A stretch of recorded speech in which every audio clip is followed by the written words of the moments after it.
सबके पास गया होगा। यस, गया है ना रिकॉर्डिंग का मैसेज? हाँ आ गया। ठीक है, ओके, म्यूट कर देना प्लीज। हाँ, नहीं तो बैकग्राउंड नॉइज बाद में रिकॉर्डिंग खराब होगा, और फ्यूचर में किसी को, जैसे बहुत लोगों का क्लास मिस हो रहा है, तो जिनका मिस होता है उनको बाद में मिल जाता है रिकॉर्डिंग, यही सुविधा होता है थोड़ा रिकॉर्डिंग का।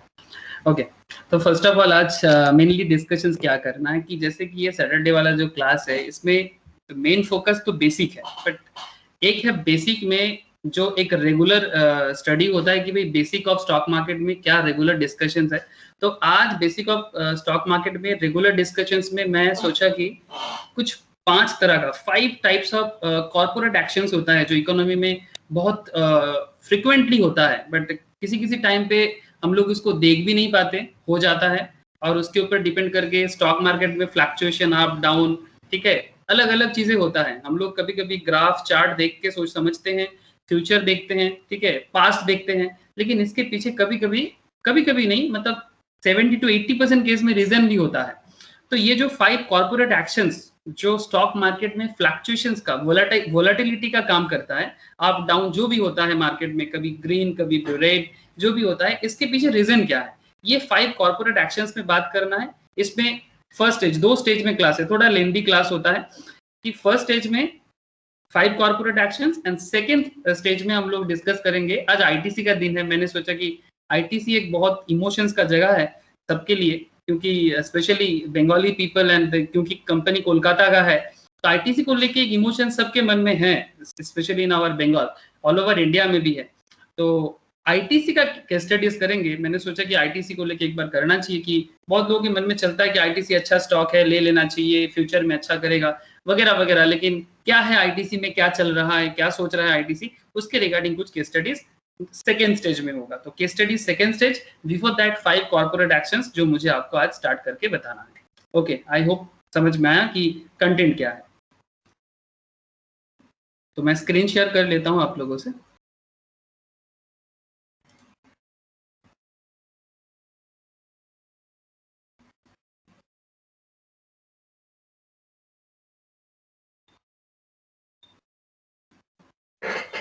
स्क्रीन शेयर हुआ है ना सबके साथ?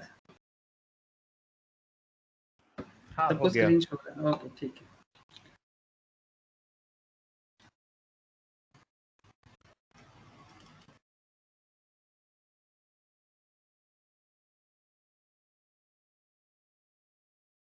ओके, तो ये what is this 5 corporate actions, काफी डिटेल्स डिस्कशंस करना है। 5 corporate actions and its impact on stock price. तो चलिए देखते हैं ये 5 कॉर्पोरेट एक्शंस क्या है और इसका इम्पैक्ट मार्केट में किस तरह से आता है। तो जो ट्रेडर है, जो इन्वेस्टर्स है, दोनों के लिए काफी इंपॉर्टेंट एरिया होता है। कभी कभी हम लोग स्किप कर जाते हैं, समझ नहीं पाते, या फिर हमारे माइंड के पीछे हो जाते हैं। तो बहुत सारा है, मैं आपको धीरे धीरे बताता हूँ, एकदम फास्ट फॉरवर्ड नहीं करूंगा, एकदम स्लो मोशंस भी नहीं होगा, थोड़ा मीडियम कैटेगरी में आई विल ट्राई। ओके, तो सबसे पहले देखिए कॉर्पोरेट एक्शंस। कॉर्पोरेट एक्शंस मतलब ऑब्वियसली कंपनी, कॉर्पोरेट मतलब अगर सिंपली लेमैन के लैंग्वेज में समझे तो कॉर्पोरेट का मतलब होता है कंपनी का एक्शन। कि कंपनी जो एक्शन लेता है उसी को कॉर्पोरेट एक्शन कहते हैं। अलग अलग कंपनीज, चाहे मल्टीनेशनल कंपनीज, डोमेस्टिक कंपनीज, ये जो भी एक्शंस लेता है।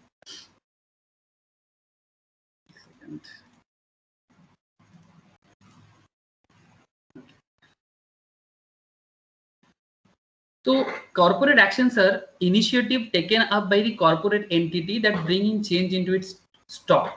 There are many types of corporate actions that an entity can choose to initiate. बहुत तरह का होता है, हम लोग mainly discuss करेंगे 5.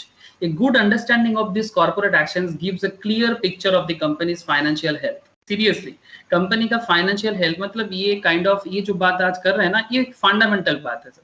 मतलब कंपनी का जो फंडामेंटल एनालिसिस होता है ना, ये फंडामेंटल एनालिसिस का एक आप समरी मान सकते हो। इट्स नॉट अ, ये फंडामेंटल का प्योर फंडामेंटल का क्लास तो ये है नहीं, बट फिर भी आप इतना समझ के चलिए कि ये एक तरह का फंडामेंटल डिस्कशन से कर रहा है, एक ओवरव्यू है, क्योंकि बेसिक के क्लास है तो मैं बहुत डिटेल्स नहीं बोल सकता, लेकिन जितना कोशिश करूंगा कि जितना डेप्थ आप लोगों को मैं शेयर कर सकूं। तो अगर आपको फाइनेंशियल हेल्थ को अंडरस्टैंड करना है तो कॉर्पोरेट एक्शंस पे ध्यान देना चाहिए, and also to determine whether to buy और सेल ए पर्टिकुलर स्टॉक। मतलब बेसिकली बाय सेल का बात जब आ रहा है तो ट्रेडिंग मतलब इंट्राडे ट्रेडिंग, स्विंग ट्रेडिंग या फिर शॉर्ट टर्म इन्वेस्टमेंट, ठीक है, दोनों परव्यू में अगर देखा जाए, short term as well as long term is also, ठीक है। लॉन्ग टर्म तो ऑब्वियसली ऑलवेज ये मतलब गोल्डन चीज होते हैं लॉन्ग टर्म कोई स्टॉक को होल्ड करके रखना, लेकिन अंडरस्टैंडिंग के साथ, ठीक है। तो चाहे ट्रेडिंग हो, शॉर्ट टर्म इन्वेस्टमेंट हो, तो in this chapter we will looking into the 4 most important corporate actions and their impact on stock price. The corporate action is initiated by the board of directors. Normally कौन ले सकता है, तो सिर्फ company को नहीं देखना है, कंपनी का लगाम उनके हाथ में है, मतलब बोर्ड ऑफ डायरेक्टर्स जो कंपनी को बेसिकली हैंडल करते हैं, and approve by the company share holders.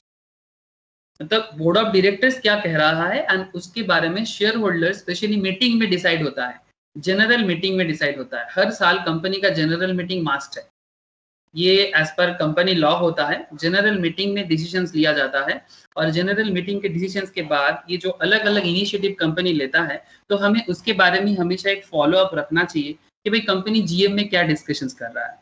कभी कभी ईजीएम भी बुलाते हैं, EGM means extra ordinary general meeting. ये सब थोड़ा लीगल मैटर्स है, मैं इतना डिटेल्स में नहीं जाऊंगा, बस इतना आपको कहना चाहता हूँ कि जब जब आप देखेंगे न्यूज होगा मार्केट में कि भाई कोई मीटिंग चल रहा है, जनरल मीटिंग तो मास्ट है, मतलब एनुअल जनरल मीटिंग जिसको हम लोग कहते हैं एजीएम। एनुअल जनरल मीटिंग में जो मेन डिसीजंस है ये तो इंपॉर्टेंट है, इसको हम लोग लैंग्वेज में कहते हैं, इसको हम लोग कहते हैं अड्डा, ठीक है। अड्डा मतलब कंपनी का एनुअल अकाउंट्स डिस्कशंस किया जाता है, ऑडिटर के बारे में डिस्कशंस किया जाता है, डिविडेंड के बारे में डिस्कशंस किया जाता है। इसको हम लोग लॉ में इस तरह से कुछ समझने का कोशिश करते हैं।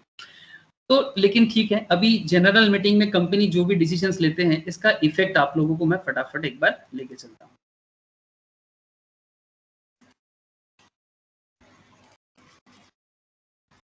अगर कुछ नोट करना होगा तो मैं आपको बताऊंगा कि कौन सा चीज आप नोट करें, अदरवाइज मैं आपके साथ स्टडी मैट भी शेयर कर लूंगा, जो भी नोट से मैं आपको डिस्कशंस कर रहा हूं, डोंट वरी फॉर दैट। सबसे पहले एक बहुत फेमस चीज जो सबको पता होता है, मतलब बेसिकली चाहे आप किसी भी फील्ड से हो, मतलब आपका एजुकेशनल बैकग्राउंड कुछ भी हो, बट एक चीज सबको पता होता है, डिविडेंड। अगर मैं सिंपल आपको बोलूं कि डिविडेंड का मतलब क्या है, तो इसका मतलब होता है पार्ट ऑफ प्रॉफिट। सिंपल, इसको हम लोग बंगाली में क्या बोलते हैं, बंगाली में हम लोग इसको बोलते हैं लभ्यांश, ठीक है। मतलब in Bengali terms this is called लभ्यांश, या फिर सिंपल बोले तो लाभ, प्रॉफिट का पार्ट, लाभेर अंश, ठीक है, सिंपल। तो part of profit company declare करता है। तब ये पार्ट ऑफ प्रॉफिट रिलेटेड क्या मैटर है, और ये डिविडेंड के बारे में नॉर्मल क्या perceptions as a retail investors हमारे मन में होते हैं, एज ए इन्वेस्टर्स के माइंड पे चलता है, और रियल में डिविडेंड एक्चुअल में किस तरह से काम करता है। तो कुछ टेक्निकल पॉइंट्स आएगा, आप लोग प्लीज ध्यान रखिएगा कि क्या टेक्निकल पॉइंट्स आता है। और डिविडेंड का जो डिक्लेरेशन जब भी कंपनी करता है, तो इसके ऊपर डिपेंड करके कंपनी का क्या खेल खेला जाता है और स्टॉक में क्या मूवमेंट भी आ जाता है। चलिए एक एक करके बताते हैं, फिर प्रैक्टिकल एग्जाम्पल की कोशिश करेंगे। Dividends are paid by the company to its share holder. Simple बोले तो डिविडेंड कंपनी अपने शेयर होल्डर को देता है। Dividends are paid to distribute the profits made by the company during the year. मतलब सारा साल भर में, जैसे जो भी कंपनी का फाइनेंशियल ईयर होता है, जैसे कि अगर हम लोग नॉर्मली इंडिया में अप्रैल टू मार्च का फाइनेंशियल ईयर फॉलो करते हैं, ठीक है। ये इंडिया का नॉर्मल सिस्टम है कि भाई हम लोग 1 अप्रैल से लेकर 31 मार्च तक फाइनेंशियल ईयर फॉलो करते हैं। अब एक फाइनेंशियल ईयर में, जिस फाइनेंशियल ईयर में कंपनी ने बिजनेस किया, उस पर्टिकुलर बिजनेस ईयर में कंपनी ने क्या प्रॉफिट करता है, वो प्रॉफिट कंपनी कुछ अपने पास रखता है और कुछ डिस्ट्रीब्यूट कर देता है, किसको, शेयर होल्डर को। अब सवाल यही है कि कंपनी जब प्रॉफिट डिस्ट्रीब्यूट करता है, मतलब जब डिविडेंड डिस्ट्रीब्यूट करता है, क्या इसमें स्टॉक मार्केट में इफेक्ट आता है? हाँ आता है। और किस तरह का इफेक्ट आता है और क्या इफेक्ट आता है, वही क्वेश्चन ऑफ द डे है, डिविडेंड रिलेटेड। अब पॉइंट है, for example during the financial year 2012-13, suppose मान लीजिए, आप 18-19 भी समझ सकते हैं, Infosys had declared dividend of ₹42 पर शेयर। इन्फोसिस ने डिक्लेयर किया डिविडेंड 42 पर शेयर का। ध्यान रखिएगा बात में, the dividend paid is also expressed as a percentage of face value. यहाँ पर एक थोड़ा लोचा है, लोचा इन द सेंस, ये फेस वैल्यू कहाँ से आ गया, expressed as a percentage of face value, मतलब फेस वैल्यू के परसेंटेज में डिविडेंड होता है, ना कि मार्केट वैल्यू पे। मैं आपको बताता हूँ, In the above case, the face value of Infosys was ₹5 and the dividend paid was ₹42. Company का फेस वैल्यू है ₹5 और कंपनी का डिविडेंड पेड है ₹42। मतलब जब फेस वैल्यू है कंपनी का 5 और डिविडेंड पे किया जा रहा है 42, तो डिविडेंड पे out is said to be 840%। आप लोग कुछ समझ पा रहे हैं? 42 इसका पर शेयर डिविडेंड है और कंपनी का फेस वैल्यू है 5, तो हम लोग आराम से इसका परसेंटेज कैलकुलेट करेंगे तो ये 840% होता है। तो कंपनी का जो फाइनेंशियल डेटा निकाला जाता है, जैसे कि आप लोग मनी कंट्रोल या फिर आपका जो भी ऐप आप फॉलो करते हो फाइनेंशियल डिसीजंस मेकिंग के लिए, जो भी ब्रोकिंग कंपनी का हो या मनी कंट्रोल हो, आप एक चीज जरूर ध्यान रखते होंगे कि भाई कंपनी का डिविडेंड पे आउट रेशियो कैसा है या फिर डिविडेंड यील्ड रेशियो कैसा है। तो डिविडेंड पे आउट रेशियो आपको क्या दिखाई दे रहा है? 840%। मतलब बहुत जोर का नहीं लग रहा है आप लोगों को? मुझे थोड़ा बताइएगा। 840% बहुत ज्यादा प्रॉफिट नहीं लग रहा है? हाँ। ओके तो बेसिकली पॉइंट यही है कि इतना सारा प्रॉफिट का जो डिसीजंस लोग समझते हैं कि भाई इतना ज्यादा डिविडेंड पे आउट हो रहा है, तो इसमें आप लोग देख सकते हैं यहाँ पर मैं जस्ट मनी कंट्रोल के साइट पे बस थोड़ा विजिट किया। इसमें एक डेटा होता है कंपनी के बारे में, वहाँ मिलेगा, आई थिंक यहाँ मिल जाएगा। ये देखिए आप यहाँ पर भी देख सकते हैं, ये इन्फोसिस का ही मैंने डेटा निकाला है मनी कंट्रोल से। आप लोग भी विजिट करते होंगे जो लोग इन्वेस्ट करते हैं रेगुलर मार्केट में। जस्ट देखिए इन्फोसिस का करंट मार्केट प्राइस 1017 है, 1017.765 चल रहा है, आज का डेटा है। लेकिन मैं आपको अभी इतना ज़्यादा डिटेल्स तो नहीं बोलूँगा, मैं आपको कुछ बेसिक चीज़ जो यहाँ पर मुझे अभी डिस्कस करना है रिगार्डिंग डिविडेंड, वही मैं आपसे शेयर करने वाला हूँ। आप वैल्यूएशंस पे आइए, ठीक है। ये बाकी कुछ चीज़ों के मैं थोड़ा सा साइड रखता हूँ, मैं जस्ट आपको यहाँ पर डिविडेंड पे फेस वैल्यू पे बात करता हूँ। देखिए यहाँ पर फेस वैल्यू है 5। डिविडेंड यील्डिंग थोड़ा अलग कैलकुलेशंस होता है, इस पे मैं बाद में बात करता हूँ, लेकिन मैं आपको फिलहाल इतना कहना चाहता हूँ कि इसका फेस वैल्यू है ₹5 और इसका मार्केट प्राइस आपने अभी देखा। अच्छा, और एक चीज देखिए, बुक वैल्यू है 146.11 एंड इसका मार्केट प्राइस क्या चल रहा है आप देख रहे हैं, मार्केट प्राइस चल रहा है 1017.70।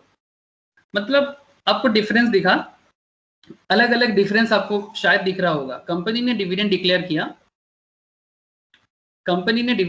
किया और डिविडेंड डिक्लेयर करके कंपनी आपको बता रहा है कि कंपनी का शेयर चल रहा है 1017 पर शेयर, करंट डेटा बता रहा हूँ, ठीक है। Market price per share 1017 something.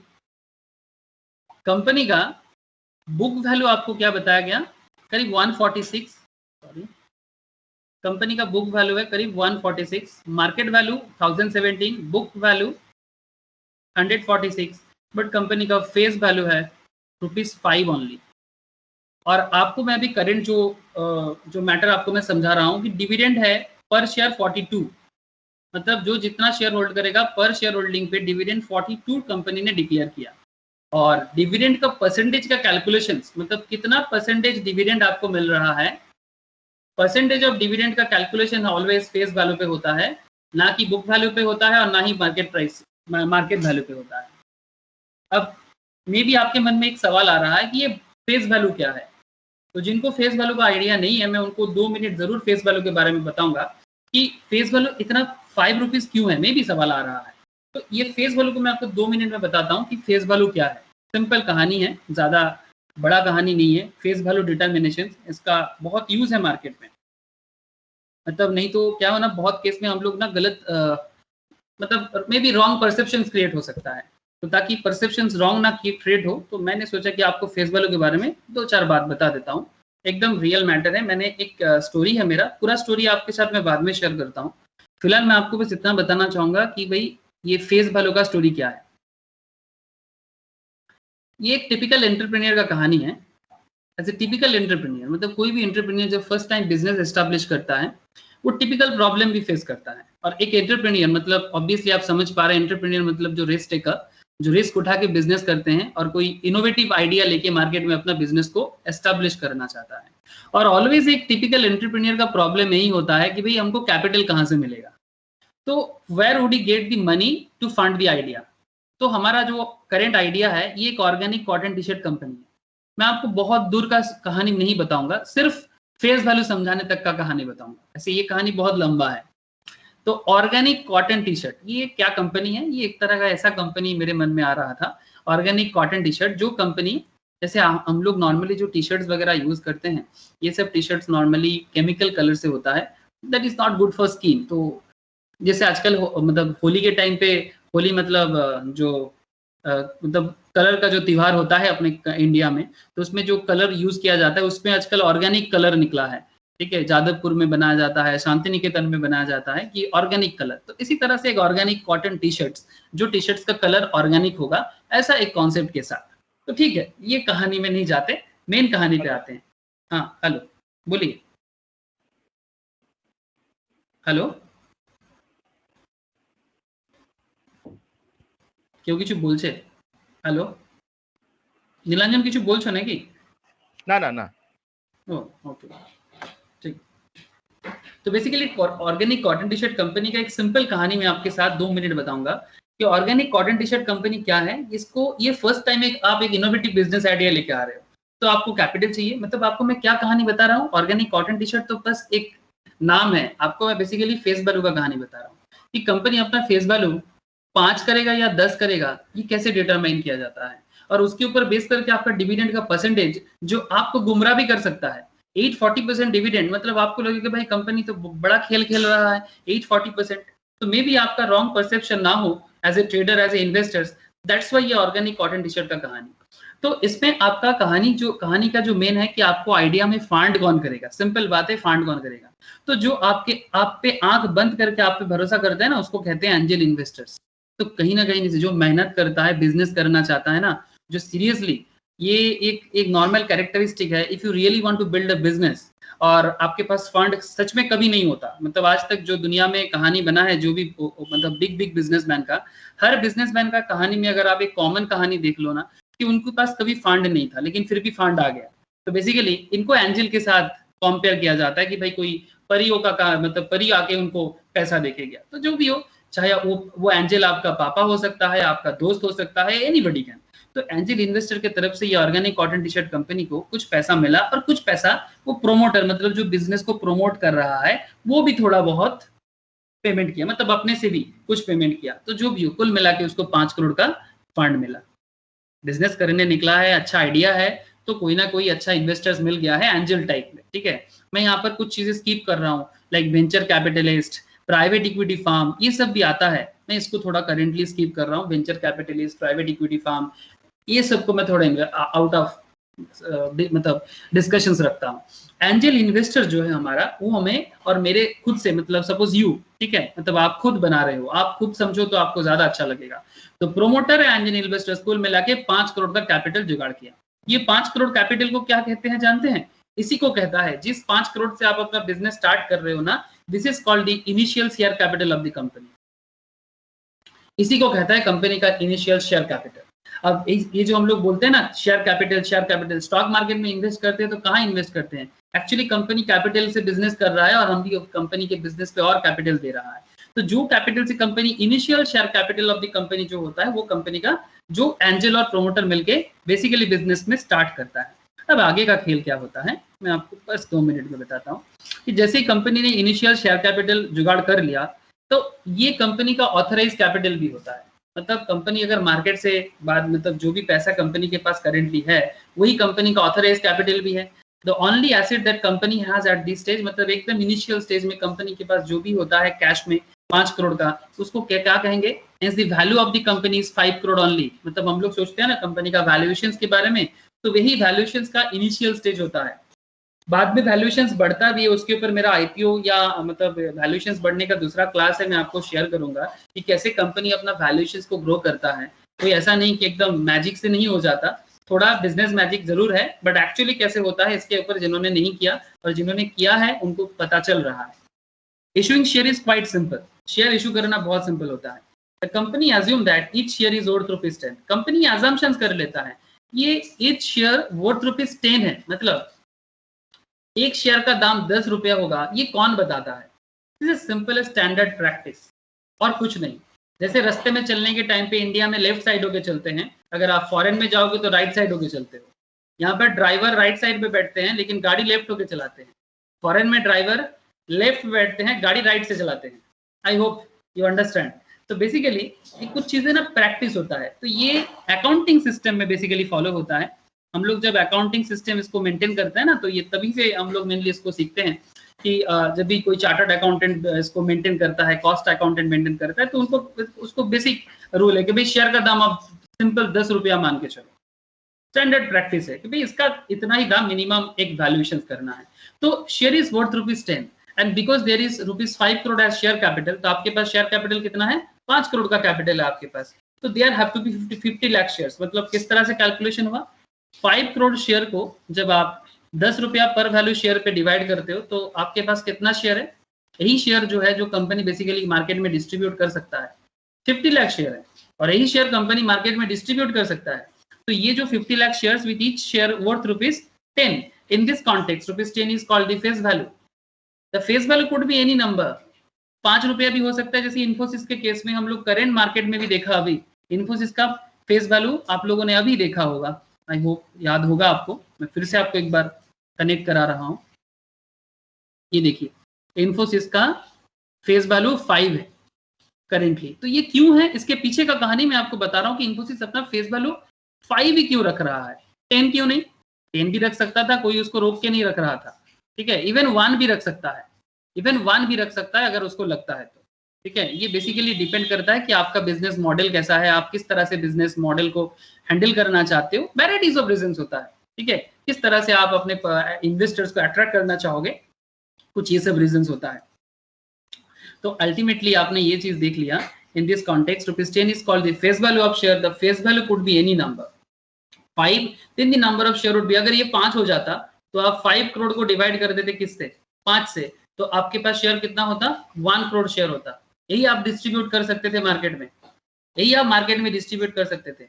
तो यहाँ पर मैंने माना कि भाई 10 है, तो ये total of 50 lakh share is called the authorised share of the company, मतलब कंपनी के पास इतना ही ऑथोरिटी है जो कंपनी थोड़ा बहुत इंटरनल लेवल में, और बाद में अगर कंपनी स्टॉक मार्केट में भी आके इशू करना चाहता है, ये कंपनी अभी मेरा स्टॉक मार्केट में लिस्टेड नहीं है, ये जो ऑर्गेनिक कॉटन टी शर्ट है, ये तो कंपनी का एक ओवरऑल सिस्टम में आपको बता रहा हूँ, जिसमें कंपनी स्टार्टिंग में एंजल इन्वेस्टर्स है, कंपनी का वेंचर कैपिटलिस्ट आएगा, प्राइवेट इक्विटी फार्म आते हैं, मतलब varieties of private level investors जो कंपनी में आता है, मतलब जिस तरह से आजकल अभी भी फ्लिपकार्ट चल रहा है, फ्लिपकार्ट का बिजनेस मॉडल, पेटीएम का बिजनेस मॉडल, ठीक है, वो इसी पैटर्न में भी चल रहा है, प्राइवेटली चल रहा है, मतलब ऑथराइज कैपिटल से बाहर जाके कंपनी मार्केट से पैसा नहीं उठा सकता, प्राइवेट लेवल में हो तो प्राइवेटली, और जब स्टॉक मार्केट में अभी आएगा ना, तब भी ऑथराइज कैपिटल के अंदर ही उसको रहना पड़ता है। I hope you understand, this shares have to be allotted amongst the promoter. जैसे कंपनी आईपीओ लेके आ रहा है ना, ये जिस तरह से रिसेंटली कैम्प्स का आया, हैप्पीएस्ट माइंड का आया, एंजल ब्रोकिंग का आया, ये जो भी कर रहा है ना अपना ऑथर इस शेयर से ही कर रहा है, and 2 angels plus the company, मतलब जो भी कंपनी का करेंटली प्रोमोटर्स वगैरह जो हो, जो कंपनी धीरे धीरे फ्यूचर में इशू करेगा, इशूड इन दी फ्यूचर। तो इस तरह से कंपनी का फेस वैल्यू डिटरमाइन होता है। अगर आपको मुझे कुछ फेस वैल्यू रिलेटेड पूछना है तो आप पूछ सकते हो कि मुझे फेस वैल्यू का ये पॉइंट समझ भी नहीं आया, तो मैं आपको जरूर बताऊंगा, क्योंकि डिविडेंड अंडरस्टैंड करने के लिए फेस वैल्यू को अंडरस्टैंड करना थोड़ा जरूरी था। दैट्स व्हाई मैंने सोचा कि क्यों ना फेस वैल्यू पे 2-4 बात आपको बताया जाए, तो इसलिए मैंने ऑर्गेनिक कॉटन टी शर्ट का कहानी आपके साथ शेयर किया। तो बोलिएगा कि अगर कुछ सवाल है face value related, you can ask me. किसी के मन में कुछ सवाल चल रहा है फेस वैल्यू रिलेटेड? ऐसे समझ में आया कि नहीं आया? हेलो, हाँ शंकर जी बोलिए। ये फेस वैल्यू का मतलब 10 ही क्यों रखे, 5 क्यों नहीं रखे? ऐसा कोई 5 रखने से ये प्रोस एंड कॉन्स है, 10 रखने से ये प्रोस एंड कॉन्स है, ऐसा कुछ होता है?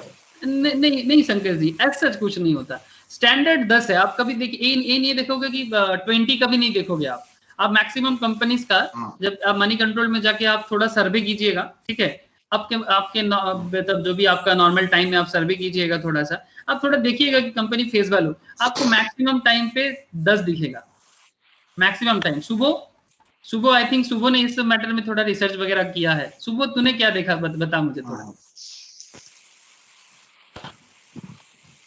हेलो हाँ सुबह बोल। হ্যাঁ দাদা কি বললেন আরেকবার বলবেন? হ্যাঁ আমি বলছি আমি লাস্টটা শোনা হয়নি। শঙ্করজি আমাকে জিজ্ঞাসা করছে কি मतलब व्हाइट मतलब शंकर जी बोलছে কি 10 ही কেন, why not 5, why not 1, मतलब এটার পিছনে রিজন। তো আমি এটার পিছনে একটা জাস্ট একটা সিম্পল রিজন আছে, একদম সিম্পল কনসেপ্ট। আমাদের অ্যাকাউন্ট স্ট্যান্ডিং মানে স্ট্যান্ডার্ড অনুযায়ী, অ্যাকাউন্টিং এর স্ট্যান্ডার্ড অনুযায়ী ফেস ভ্যালু 10 ধরা হয়, কারণ সেটা পরে স্প্লিট করা যায়, স্প্লিট করেও বাড়ানো যায় শেয়ারের সংখ্যা। আর তাছাড়া এটা অ্যাকাউন্টিং স্ট্যান্ডার্ডের নিয়মই আছে যে ফেস ভ্যালু 10 করা হয়। এটা এক্স্যাক্টলি এটা এটা এটা আমেরিকাতেও হয়, লন্ডনেও হয়, আমাদের ইন্ডিয়াতেও হয়, অল ওভার ওয়ার্ল্ডে হয়। এটাকে পরে স্প্লিট করা যায়, ইভেন ফেস ভ্যালু 1-এও করা যায়। इवन फेस वैल्यू মানে 1 भी कर 10টাকে, सकते हैं হ্যাঁ, যেটা আপনার ইনফোসিসেও এখন আবার ওরা যদি স্প্লিট করে তখন আবার ফেস ভ্যালু মানে एग्जैक्टली 5 থেকে এখন করে 3 বা 2 তে নিয়ে আসতে পারে। आज मुझे তার बताना মধ্যে মানে भी है যত ফেস ফেস ভ্যালু কমালে ওদের শেয়ারের সংখ্যা বাড়ে, বোনাস শেয়ার হবে, সেখান थैंक থেকে यू আরো ওরা ডিভিডেন্ড পেতে পারে, আরো অনেক কিছু, অনেক ম্যাটার ओके রিলেটেড। सुबह हाँ ठीक बोले चीज तो एक्चुअली यही सब मैटर तो डिस्कस भी करना है आज स्प्लिट ऑफ शेयर भी डिस्कस करना है बोनस शेयर डिस्कस करना है थैंक यू सुबह হ্যাঁ, মেইনলি স্প্লিট অফ শেয়ারের জন্যই এত কিছু। मेनली মানে स्प्लिट ऑफ शेयर्स ठीक है शंकर जी आप वेट कीजिए आज यही सब डिस्कस करेंगे बेसिकली इसके बाद स्प्लिट ऑफ शेयर्स यही सब डिस्कस करेंगे तो आपको थोड़ा आइडिया जरूर मिल जाएगा तो बेसिकली एक चीज सुबह बहुत अच्छा पॉइंट आउट किया कि अकाउंटिंग स्टैंडर्ड है ठीक है जो इंस्टीट्यूट ऑफ चार्टर्ड मतलब institute of chartered accountants of India में उन्हीं के पास ऑथोरिटी होते हैं जो मिनिस्ट्री ऑफ कॉर्पोरेट अफेयर्स के साथ जुड़ के ये काम करते हैं ठीक है अकाउंटिंग स्टैंडर्ड में इस तरह का इंफॉर्मेशन दिया हुआ है कि जब कभी कोई कंपनी को बिल्डअप किया जाए तो उस टाइम पे उसका बेसिक फेस वैल्यू 10 मान के चल सकते हैं जरूरत पड़ने से 5 2 ऐसा भी आप रख सकते हैं अब अगर वो 10 के जगह 5 रखेगा तो क्या होगा या 2 रखने से क्या होगा तो चलिए इसके बारे में और कुछ मैटर हम लोग आगे आगे डिस्कस करेंगे तो आई होप आपको और आइडिया क्लियर हो जाएगा और इस पे स्टॉक में किस तरह से असर आता है मतलब किस तरह से मार्केट फ्लक्चुएट करता है ईच एंड एवरीथिंग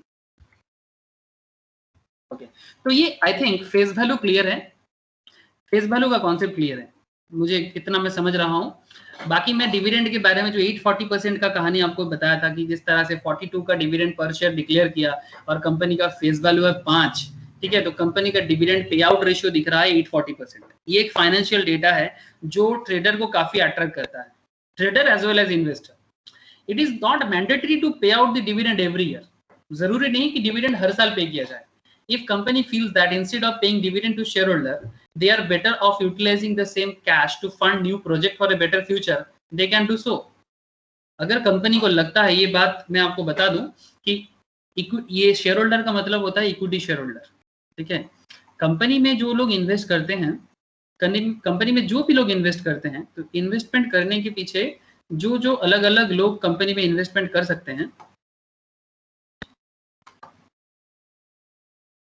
उस पे मेनली मैं आपको इतना बता सकता हूं गुड इवनिंग अमरेश्वर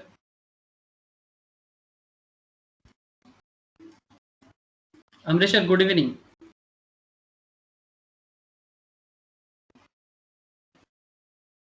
ओके ठीक है तो बेसिकली मैं आपको जो बोलना जा रहा था कि जब भी कोई कंपनी अपना इन्वेस्टर से जो भी पैसा मार्केट से उठाते हैं उसके पीछे कंपनी क्या मतलब कहाँ से सपोज आपका एक बिजनेस है suppose you have a business तो कहाँ से आप बिजनेस के लिए पैसा जुगाड़ कर सकते हैं सिंपल मतलब कैपिटल का कहाँ से आपको आ सकता है जिसको हम लोग मतलब फाइनेंशियल लेवल में बोलते हैं सोर्स ऑफ फाइनेंस ठीक है बस एक सिंपल कुछ बात है सोर्स ऑफ फाइनेंस मतलब कैपिटल जुगाड़ करने का सिंपल एकदम लेमैन की तरह कि सिंपल कैपिटल जुगाड़ करने का क्या क्या तरीका है हमारा तो suppose you want to raise a business this is your company आपका कंपनी है ये कंपनी में आप पैसा रेज करने के लिए आप बेसिकली बैंक लोन ठीक है मतलब बैंक आपको लोन दे सकते हैं सेकेंड पॉइंट में आ सकता है डिवेंचर होल्डर भी एक तरह का लोन ही है डिवेंचर होल्डर मतलब कंपनी लोन इशू करता है प्राइवेटली बैंक से लेता है तो वो भी लोन है डिवेंचर से लेता है वो भी लोन है लेकिन ये प्राइवेटली भी हो सकता है गवर्नमेंटली भी हो सकता है डिवेंचर होल्डर और बॉन्ड होल्डर भी कहते हैं मतलब ये इन एज पर प्रैक्टिस है कि अगर गवर्नमेंट देता है तो बॉन्ड है और अगर प्राइवेट कंपनी करता है तो डिवेंचर है जैसे आप लोग मार्केट में खबर देखेंगे कि NHAI का बॉन्ड होता है national highway authority of India ONGC ठीक है ये जो गवर्नमेंट अथॉरिटी का ना बॉन्ड इशू होता है सेम है कि इनका बॉन्ड RBI का भी बॉन्ड होता है मेनली गवर्नमेंट के बिहाफ में RBI बॉन्ड इशू करता है तो जब भी कोई गवर्नमेंट अथॉरिटी इशू करता है तो उसको बॉन्ड कहते हैं और अगर वही चीज प्राइवेट ऑर्गेनाइजेशन इशू करते हैं बस नाम थोड़ा चेंज करके बताते हैं बट कैरेक्टर दोनों का सेम है तो डिवेंचर होल्डर या बॉन्ड होल्डर जो कंपनी को पैसा देते हैं मतलब ये सब है सोर्स ऑफ फाइनेंस मैं आपको जस्ट कुछ ओवरव्यू देके जाना चाहता हूँ और कुछ नहीं source of finance source of finance में बैंक लोन, डिबेंचर होल्डर और बॉन्ड होल्डर। थर्ड स्टेज में आ सकता है प्रेफरेंस शेयर। ये लोग कंपनी का फिक्स परसेंटेज ऑफ प्रॉफिट लेता है, मतलब फिक्स परसेंटेज ऑफ, मतलब इनका परसेंटेज जितना ये लोग कहता है, ये एज पर अकाउंटिंग सिस्टम है कि भाई प्रेफरेंस शेयर होल्डर मतलब हम सिर्फ कंपनी का प्रॉफिट का पार्ट लेंगे और वो प्री फिक्स्ड होता है। प्रेफरेंस शेयर का जो भी पार्ट होता है ना वो प्री फिक्स्ड होता है। प्री फिक्स्ड मीन्स अगर प्रेफरेंस शेयर बोलेगा कि भाई हम 15% लेना चाहते हैं और कंपनी भी एग्री है कि हाँ ठीक है, आप कंपनी को 1 लाख प्रोवाइड करो, कंपनी को आप 1 लाख प्रोवाइड करो और बदले में कंपनी आपको एनुअली 15% रिटर्न जमा करेगा, मतलब रिटर्न प्रोवाइड करेगा। तो ये प्री फिक्स सिस्टम में प्रेफरेंस शेयर, मतलब अगर कंपनी 100% रिटर्न कमाएगा तो प्रेफरेंस वालों को वो नहीं मिलता, उनको फिक्स्ड मिलता है। इसका रीजन मैं आपको कभी दूसरा क्लास में डिटेल्स में बताऊंगा कि ऐसा क्या खेल होता है प्रेफरेंस शेयर के। इसको हम लोग हाइब्रिड भी कहते हैं अकाउंटिंग टर्म में, कि इसके अंदर डिबेंचर का भी पैटर्न होता है और इसके अंदर इक्विटी शेयर होल्डर का भी पैटर्न होता है। अब मैं उस बात करूंगा वही मैटर पे, मतलब जैसे कि हम आप जैसे लोग जिस कारण से ये क्लास के लिए बैठे हैं, स्टॉक मार्केट में हम लोग इसलिए आना चाहते हैं बिकॉज हम लोग स्टॉक मार्केट में जब भी आते हैं ना तो हम कौन हो जाते हैं बोलिए तो हम लोग इक्विटी शेयर होल्डर जाते हैं। We are basically called equity share holder. Equity का मतलब होता है इक्वल लेवल पे, मतलब इक्वल मतलब क्या, जो जितना शेयर होल्ड करेगा उसको एज पर देयर परसेंटेज उनको उतना प्रॉफिट का पार्ट मिलेगा, सिंपल है। तो इक्विटी शेयर होल्डर ये एक स्टेज है। तो अल्टीमेटली कंपनी का सोर्स ऑफ फाइनेंस का मेन जो 4 स्टेज है, एक है बैंक लोन, दूसरा है डिवेंचर और बॉन्ड के तरफ से कंपनी को लोन वगैरह प्रोवाइड करते हैं, preference share holder and equity share holder. इनका खेल क्या होता है, इक्विटी शेयर होल्डर का, इनको देने के बाद अगर कुछ बचता है तो ही इक्विटी शेयर का होगा। सबसे पहले तो बैंक वाले हैं, फिर डिवेंचर होल्डर या बॉन्ड होल्डर को देना पड़ता है, उसके बाद प्रेफरेंस शेयर का जगह है, एंड आफ्टर दैट अगर कंपनी का प्रॉफिट का कुछ भी हिस्सा बचता है तो इक्विटी शेयर होल्डर को मिलता है। इसका एक पोइट्री है जो इनकम स्टेटमेंट में हम लोग फाइनेंशियल मैनेजमेंट में बताते हैं, वो मैं आपके साथ डिस्कस करूंगा, आज ही करूंगा, लेकिन थोड़ा वेट कीजिएगा, बहुत कुछ बोलना है। तो इक्विटी शेयर होल्डर क्वेश्चन ছিল। हाँ हाँ हाँ বলছি যখন শেয়ার স্প্লিট হয় তখন কি প্রমোটারের শেয়ার হোল্ডিংও চেঞ্জ হয়ে যায়, মানে শেয়ার হোল্ডিং প্যাটার্ন কি চেঞ্জ হয়ে যায়? হ্যাঁ হ্যাঁ হ্যাঁ অবভিয়াসলি চেঞ্জ হয়। আমি স্প্লিট অফ শেয়ারে আসছি নীলাঞ্জন, জাস্ট আচ্ছা আমি আসছি, আমি সব বলবো, ডিভিডেন্ডের কথাগুলো বলে দিয়ে আমি স্প্লিটে আসবো, বোনাসে আসবো, অনেকগুলো ব্যাপার আছে। ঠিক আছে, ওকে ওকে, একটু ওয়েট করো। एरम कोनो क्वेश्चंस, ऐसा कोई क्वेश्चन नहीं रहेगा, मैं कोशिश करूंगा कि जिसका आंसर मैं आपको ना दे पाऊं। I will try my best to give you all kind of answer. Just a minute. तो बेसिकली मैं इतना देर से आपको इक्विटी शेयर क्यों समझा रहा था, मैं इसलिए समझा रहा था कि it is not mandatory to pay out the dividend every year. Bank को लोन का इंटरेस्ट देना मैंडेटरी है, प्रेफरेंस वाले को प्रेफरेंस देना भी मैंडेटरी है, थोड़ा बहुत मैंडेटरी, लेकिन कभी कभी उनको स्किप कर सकते हैं। बट बैंक और डिवेंचर होल्डर का इंटरेस्ट पेमेंट मैंडेटरी है, लेकिन इक्विटी शेयर होल्डर का डिविडेंड इज नॉट मैंडेटरी। इसलिए आप लोग देखिएगा कि हर साल हर कंपनी डिविडेंड डिक्लेयर भी नहीं करता, और जब कंपनी डिविडेंड डिक्लेयर करता है और जब कंपनी डिविडेंड डिक्लेयर नहीं करता है, और डिविडेंड जब डिक्लेयर नहीं करता है तब कंपनी क्या करता है, पैसा को लेके जो भी प्रॉफिट वो बुक करता है, तो वो डिविडेंड का पैसा लेके कंपनी क्या करता है, वो कोई फंड या न्यू प्रोजेक्ट भी पैसा को डाल देता है for the better future of the company. और ये जब भी कंपनी को ऐसा, मतलब शेयर होल्डर को ऐसा लगता है कि भाई ठीक है डिविडेंड हम स्किप कर सकते हैं, इक्विटी शेयर होल्डर को पूछा जाता है मीटिंग में, वोट होता है, अगर मैक्सिमम शेयर होल्डर डिविडेंड ना देने के लिए बताते हैं, वोट देते हैं, तो कंपनी डिसाइड यही करता है, बोर्ड ऑफ डायरेक्टर्स, ठीक है डिविडेंड नहीं दिया जाएगा, बदले में हम लोग फंड को यूटिलाइज करेंगे कोई बेटर प्रोजेक्ट के लिए। बस सिंपल यही कहानी है। तो इसमें क्या होता है ना, शेयर होल्डर का मतलब इसमें मार्केट में एक पॉजिटिव मूवमेंट आता है, लेकिन डिविडेंड डिक्लेयर करने से ना मार्केट में शेयर में एक नेगेटिव मूवमेंट आता है। मैं आपको बताता हूँ, 2-3 केस है, मैं आपको बताता हूँ। Beside the dividends need to be paid from the profits alone, the dividend need to be paid from the profit alone, ये सिर्फ प्रॉफिट से ही दिया जाता है। If the company has made a loss during the year but it does not hold a healthy cash reserve, the company can still pay dividend from its cash reserve. Company के पास एक cash reserve होता है जहां से company को dividend देना पड़ता है। अब जब कंपनी डिविडेंड देने के लिए मैंडेटरी हालत में चले जाते हैं तो क्या किया जाता है,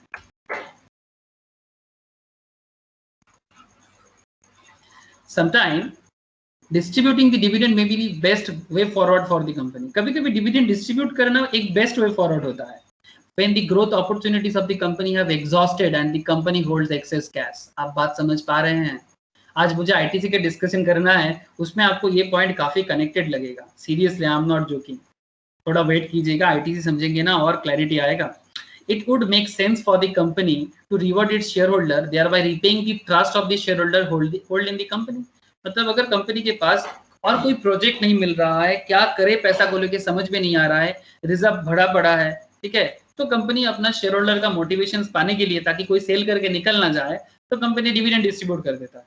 इसमें थोड़ा बहुत कंपनी को मोटिवेशन मिल जाता है अपना बिजनेस को स्टेबल रखने के लिए। Decisions to pay dividend is taken in the AGM, during which the directors of the company meet. The dividends are not paid right after the announcement. Announcement करके ही नहीं बताया जाता. This is because the shares are traded throughout the year and it would be difficult to identify who gets the dividend and who does not. तो किसको dividend मिलेगा और किसको dividend नहीं मिलेगा, इसका एक टाइमलाइन है।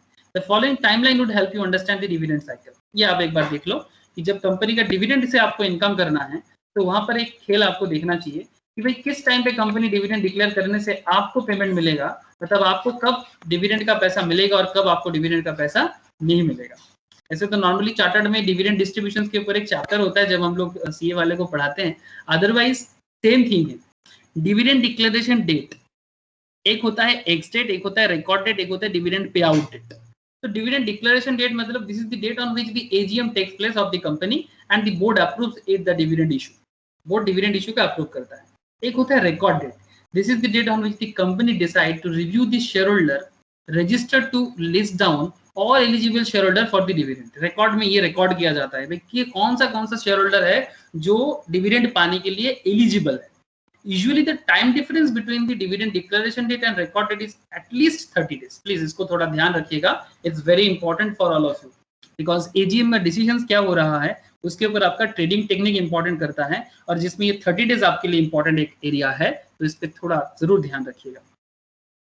नेक्स्ट, एक्स डेट और एक्स डिविडेंड डेट मैं आपको समझाता हूँ। एक्स और कम का एक फॉर्मेट है, कम मतलब क्यूमुलेटिव, एक्स मतलब एक्सक्लूड। तो ये एक्स और कम का क्या खेल है, एक्स डेट और ex dividend date. The ex dividend date is normally एकदम सिंपल है, ex dividend date is normally set 2 business days before the record date. Record जिस दिन किया जा रहा है उसका ठीक 2 दिन पहले का date. Only share holders who own the shares before the ex dividend date are entitled to the dividend. Please इसको ध्यान रखिएगा, जो share holder, only share holder who own the shares before ex dividend date, ex dividend date से पहले, ex dividend date मतलब 2 business days before the record date. Record date 2 दिन पहले का।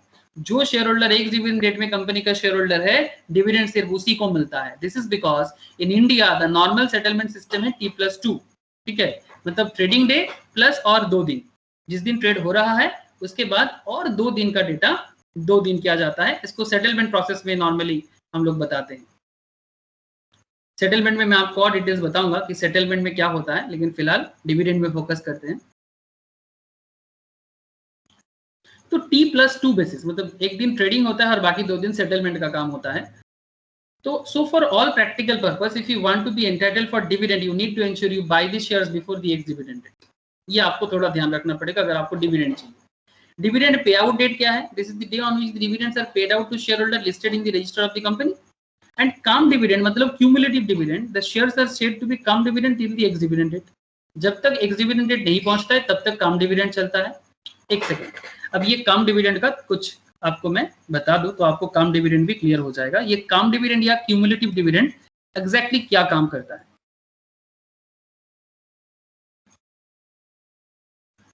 When the stock goes ex dividend, जब stock ex dividend हो जाता है, usually the stock drops to the extent of dividend paid.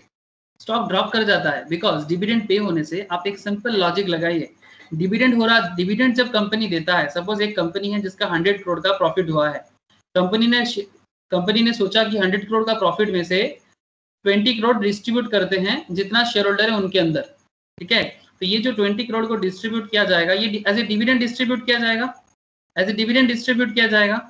तो न्यू शेयर होल्डर कंपनी में invest करेगा, लेकिन करेंटली कंपनी का रिजर्व खाली हो गया, जहां कंपनी का प्रॉफिट का रिजर्व था 100 करोड़ का, अगर 20 करोड़ डिस्ट्रीब्यूट हो जाएगा, प्लीज थिंक कि कंपनी का अभी कैपिटल कम हो गया 80 करोड़ का, जो करंट बिजनेस ग्रोथ के लिए एक लैग है। लेकिन ये चीज किसी किसी को थोड़ा बूस्ट भी करता है, लेकिन जिनको पता होता है वो समझ जाते हैं कि वहां थोड़ा कैपिटल इसका कम पड़ेगा अभी, तो future business growth as such कुछ है नहीं, तभी तो कंपनी डिस्ट्रीब्यूट कर रहा है डिविडेंड को। तो ये एक मैटर है जो शायद आपको समझना चाहिए डिविडेंड के बारे में। आप बात समझ पा रहे हैं ना? हेलो हाँ বল। বলছি এর জন্য তো একটা ফান্ড থাকে কোম্পানি, রিজার্ভ এন্ড সারপ্লাস বলে। ऑब्वियसली कंपनी अपना प्रॉफिट से ही उसको हटा के रखता है, ऑब्वियसली रखता है, लेकिन और फिर अल्टीमेटली मेन जो प्रॉफिट है वहीं से तो हटाया जाता है। कंपनी का जो ईबीआईटी होता है, ठीक है, मैं अब ईबीआईटी कॉन्सेप्ट में इतना डीप पहुंचना नहीं चाहता। कंपनी का मेन प्रॉफिट जो होता है प्रॉफिट से ही तो रिजर्व में हटाएगा ना। तो हाँ अल्टीमेटली तुम जब अपना टोटल प्रॉफिट से, सपोज तुम्हारा इतना प्रॉफिट है तो तुम रिजर्व में ट्रांसफर कर रहे हो, ठीक है, डिविडेंड देने के लिए ही तुम ट्रांसफर कर रहे हो, लेकिन भाई उसके लिए तुम्हें अपना प्रॉफिट तो करना पड़ेगा। तुम प्रॉफिट के बाहर जाके तो रिजर्व क्रिएट नहीं कर सकते। सुमित बोल। না না अपना না मतलब बात को एकदम बुकिश टाइप में नहीं, प्रैक्टिकली समझ, ठीक है।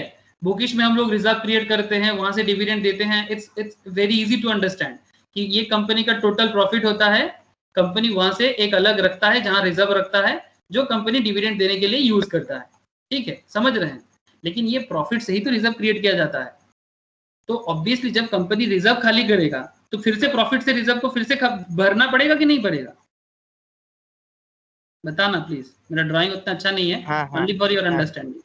तुम यहाँ से, ये तुम्हारा रिजर्व है, तुम रिजर्व खाली करके डिविडेंड दे रहे हो, ठीक है, बहुत अच्छा है, शेयर होल्डर बड़ा मजा ले रहा होगा कि हाँ डिविडेंड मिल रहा है। लेकिन जो फ्यूचर शेयर होल्डर होना चाहता है, जो प्रोस्पेक्टिव है, उनके मन में क्या चलेगा? भाई कंपनी अपना प्रॉफिट का रिजर्व का पार्ट खाली कर रहा है, तो अगेन रिजर्व को भरना पड़ेगा, क्योंकि आप लोगों को पता हो, मतलब मैं बताऊंगा कभी, ये प्योर फंडामेंटल है कि रिजर्व का एक परसेंटेज ऑलवेज मेंटेन करना पड़ता है कंपनी को, ठीक है। ये फंडामेंटल में बताऊंगा, फिलहाल बेसिक में इतना डिटेल्स में जाना नहीं चाहता, बस इतना समझ लीजिए कि प्रॉफिट का एक पार्ट रिजर्व में रखना पड़ता है, तो जो रिजर्व से ही कंपनी डिविडेंड देता है, ठीक है। लेकिन अल्टीमेटली जब इधर से खाली होगा फिर से डालना पड़ेगा। हाँ सुमित, सही की गलत? হ্যাঁ, তবে কিন্তু মানে যদি নর্মালি দেখো তাহলে কিন্তু এই টাইমটাতে একটা যখন মানে বলে যে ডিভিডেন্ড ইস্যু করবে তখন ফ্রেশ বায়ার কিছু ইনভেস্টমেন্ট করে, সুতরাং সেটা ऑब्वियसली डिविडेंड, অ্যাডজাস্टेड হয়ে যায়। हाँ, लेकिन बहुत सारा केस में बहुत लोगों को पता नहीं चलता, बहुत लोग बुद्धू भी बनता है, मतलब ये x dividend and cum dividend का खेल का चक्कर नहीं समझ में, तो डिविडेंड डिक्लेयर करेगा सोच के बहुत लोग खरीद लेता है, और अगर वो डेट का कैलकुलेशन उनको नहीं पता है तो वो बुद्धू भी बन जाता है। तो कुछ लोग अट्रैक्ट भी होता है क्योंकि डिविडेंड डिक्लेयर कर रहा है, और कुछ लोग डिसअट्रैक्ट भी होता है, क्यों?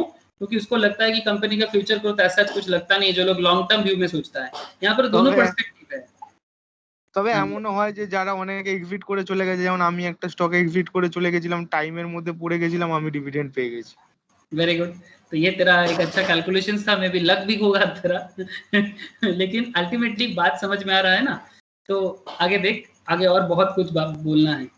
तो has declared A dividend of 5, तो अच्छा देखिए यहाँ पर कम डिविडेंड में, just for example ITC trading at ₹335, ठीक है, has declared A dividend of ₹5। ITC trading कर रहा था 335 में, डिविडेंड डिक्लेयर किया ₹5 का। On X date, the stock price will drop to the extent of dividend paid, and as in this case, the price of ITC will drop down to 330. Dividend declare किया ₹5 का पर share का, और automatically इसका मतलब trading भी drop किया था 330 में। The reason for this price drop is because the amount paid out no longer belongs to company. मतलब जो ₹5 पर शेयर कंपनी ने लोगों को दे दिया ना, यही रीजन था कि मार्केट में शेयर ड्रॉप हुआ था, क्योंकि ये और कंपनी का है नहीं। जो 335 पर शेयर चल रहा था और ₹5 पर डिविडेंड डिक्लेयर किया था, तो ऑटोमेटिकली शेयर प्राइस 330 में ड्रॉप हो गया था। तो dividend can be paid anything during the financial year. ये paid during the financial year, it is called the interim dividend. अगर फाइनेंशियल ईयर के बीच में दिया जा रहा है तो इंटरिम डिविडेंड है, और अगर फाइनेंशियल ईयर के एंड में दिया जा रहा है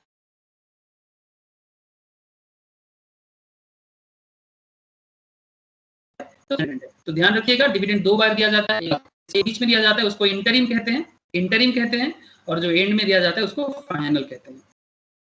तो ये था डिविडेंड का कुछ पॉइंट, जो शेयर को अप डाउन कराने में एक बहुत बड़ा पार्ट प्ले करता है। अगर आपको डिविडेंड रिलेटेड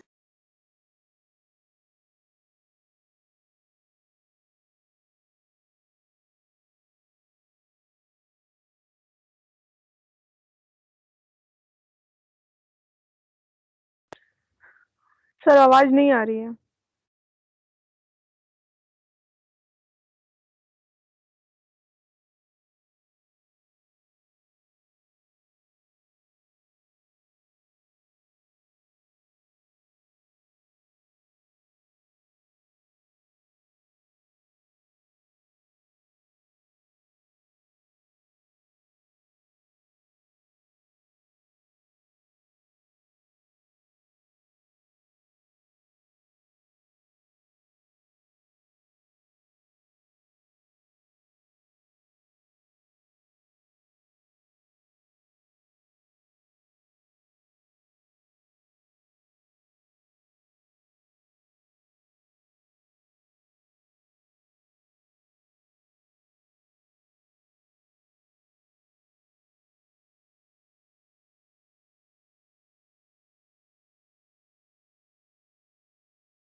साउंड आ रहा है क्या? हेलो, थोड़ा नेटवर्क इशू था। হ্যাঁ হ্যাঁ হ্যাঁ আসছে আসছে थोड़ा नेटवर्क इशू था। ऐसा अगर बीच में कभी होगा, ऐसे तो नॉर्मली होता नहीं है, तो घबराइएगा नहीं, तो नेटवर्क इशू रहता है।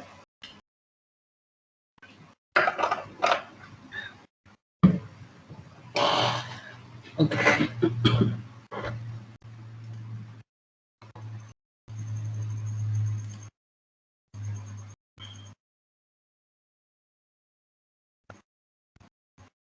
तो आई होप डिविडेंड एकदम क्लियर है आप लोगों को। डिविडेंड रिलेटेड मैटर किस तरह से स्टॉक मार्केट को कंट्रोल करता है या फिर क्या डिसीजंस मेकिंग होता है। तो आगे चलिए, और इंटरेस्टिंग पॉइंट है ये 5 पॉइंट का। फर्स्ट पॉइंट के मैंने डिस्कशंस किया, मेरा नेक्स्ट पॉइंट होगा bonus issue.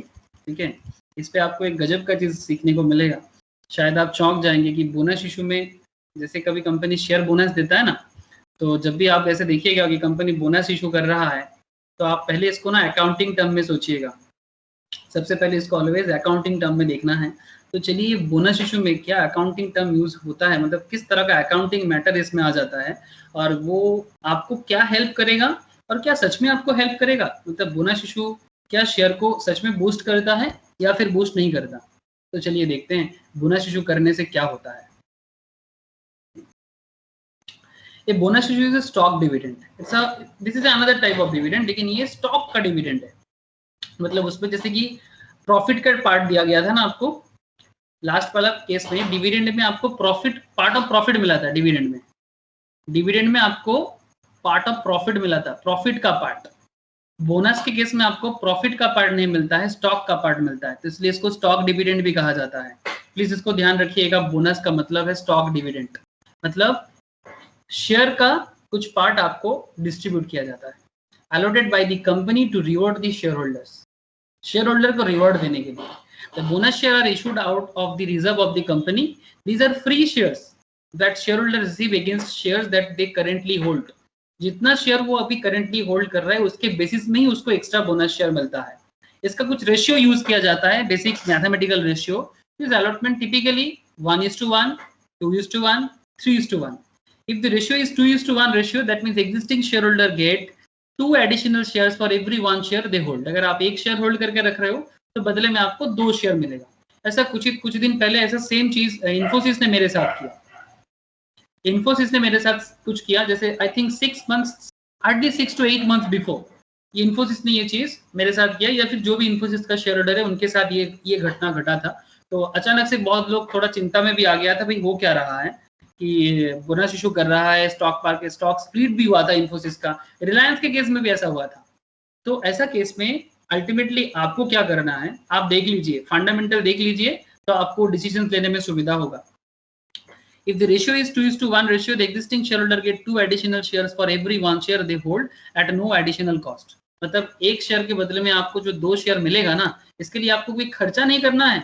So if a shareholder owns 100 shares, then he will be issued an additional 200 shares. Simple है।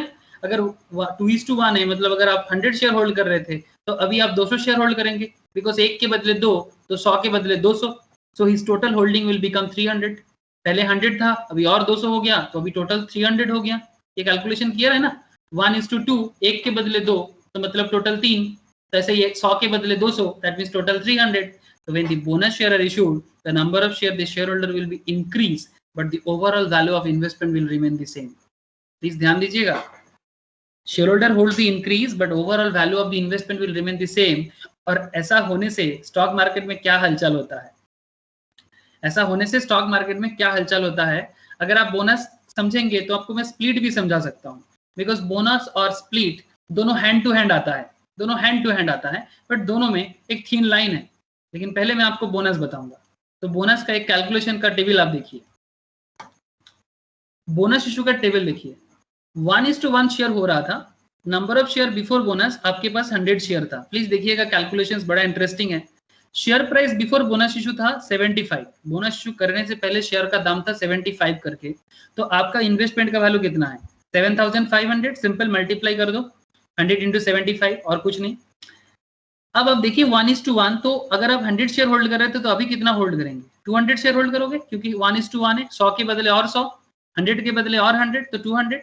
लेकिन अभी क्या हो गया, क्योंकि जब बोनस इशू होता है ना तो शेयर का वैल्यू कम कर दिया जाता है, इसलिए स्प्लिट काम करता है। तो share price after bonus issue का ना ऑटोमेटिकली वो शेयर प्राइस को कम कर देगा।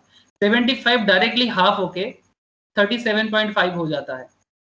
और आपको अचानक से आप मार्केट में देखते हो कि मार्केट प्राइस कम हो गया और बहुत लोगों को ऐसा लगता है कि भाई शेयर प्राइस डाउन हो गया है तो चलो चलो खरीद लो।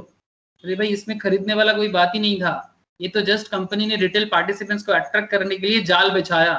ये जाल है बोनस इशू करना, एक तरह का जाल है, बेसिकली रिटेल पार्टिसिपेंट्स को पकड़ने का एक जाल।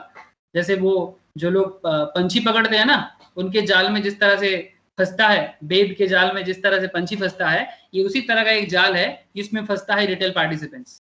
आप प्लीज इस मैटर को बहुत ध्यान रखिएगा, क्योंकि अचानक से 1000 का शेयर 500 हो जाता है, 500 हो जाता है, या 500 का शेयर 250 हो जाता है। इसके पीछे कुछ रीजन है या क्या है, आप थोड़ा ध्यान रखिएगा। तो जैसे देखिए, लेकिन आपका वैल्यू ऑफ इन्वेस्टमेंट सेम रहेगा। 100 शेयर 75 के बदले 7500 एंड 200 शेयर 37.5 करके 7500 ही होता है। सेम टू सेम 3:1 पे आप करके देखो। जब शेयर 30 होल्ड कर रहे थे, 550 का शेयर था 16,500, अब 3:1 है, मतलब 3 के बदले 1, तो अभी आपके पास 120 शेयर है, दाम चेंज होके 137.5 हो गया और शेयर का वैल्यू हो गया 16,500।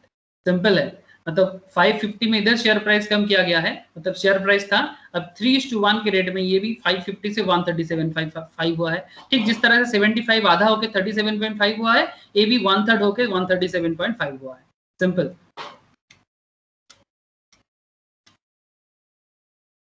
ठीक है। तो इस सिमिलर वे में 5:1 का रेशियो भी काम किया। तो अल्टीमेटली हर केस में आप एक चीज देखो कि आपका इन्वेस्टमेंट वैल्यू चेंज नहीं होगा, आपका इन्वेस्टमेंट वैल्यू चेंज नहीं होगा। आप बोनस आपको कंपनी दे रहा है लेकिन आपका इन्वेस्टमेंट वैल्यू चेंज नहीं होगा, लेकिन इसका असर इन्वेस्टर में किस तरह से आता है या ट्रेडर पे किस तरह से आता है, वो एक अंडरस्टैंड करने वाला बात है। Similar to the dividend issue there is a bonus announcement date. ठीक जिस तरह से डिविडेंड अनाउंसमेंट डेट आता है उसी तरह बोनस अनाउंसमेंट डेट भी आता है। ये डेट का ख्याल रखिएगा, बिकॉज जब भी बोनस अनाउंसमेंट डेट आता है ना, आपके मार्केट में एक हलचल दिखता है। जो ट्रेडर है उनको बहुत हेल्प करता है, even in short term investment में भी। Ex bonus date and record date same to same. Companies issue bonus shares to encourage retail participants. Basically इनका यही मेन चक्कर है कि और रिटेल पार्टिसिपेंट्स को लाया जाए, specially when the price per share of a company is very high and it becomes tough for new investors to buy shares. नए इन्वेस्टर्स को शेयर खरीदने में दिक्कत होता है, क्योंकि शेयर प्राइस हाई होता है, उनको लगता है कि भाई ये तो एक्सपेंसिव शेयर है, तो हम एक्सपेंसिव शेयर लेना नहीं चाहते। 75 का शेयर 37.5 में मिल रहा है, तो उनको लगता है कि भाई शेयर का प्राइस कम हो गया है, चलो चलो शेयर खरीद लेते हैं। इन्फोसिस का शेयर है, टीसीएस का शेयर है, ठीक है। तो इस तरह से bye issuing bonus share the number of outstanding share increases. जैसे कंपनी बोनस शेयर इशू करता है, आउटस्टैंडिंग शेयर इंक्रीज करता है।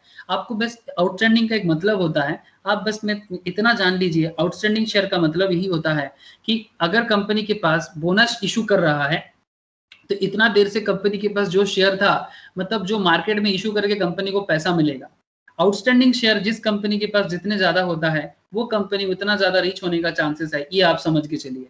मतलब आपको मैं एक ऑर्गेनिक कॉटन टी शर्ट का कहानी सुनाया था just starting of the class में।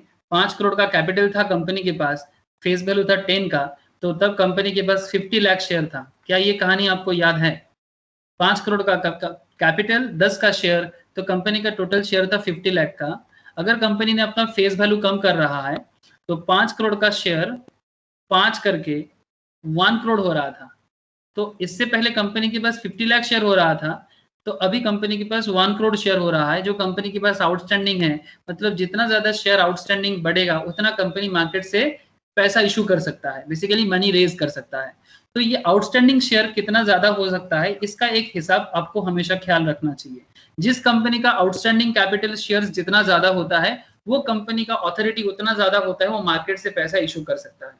मैं आपको धीरे इसके बारे में कभी फिर से डिटेल चर्चा करूंगा, but the value of each share reduce shows the example above, जो आपको मैंने दिखाया कि जिस तरह से वैल्यू रिड्यूस हुआ है। अल्टीमेटली बोनस आपको मिला है, आपके पास सपोज किसी कंपनी का 100 शेयर था, अभी आपके पास 200 शेयर है, कोई बात नहीं, आप इसका मजा ले सकते हो। इसका मजा एग्जिस्टिंग शेयर होल्डर को मिलता है फ्यूचर में। एग्जिस्टिंग शेयर होल्डर को इसका मजा फ्यूचर में मिलता है, हो सकता है थोड़ा लॉन्ग टर्म में, एग्जिस्टिंग शेयर होल्डर अगर लॉन्ग टर्म में खेले तो उनको इसका बेनिफिट मिलता है। अगर कंपनी में कुछ ग्रोथ हो तो, अगर कंपनी में ग्रोथ ना हो तो नहीं मिलेगा।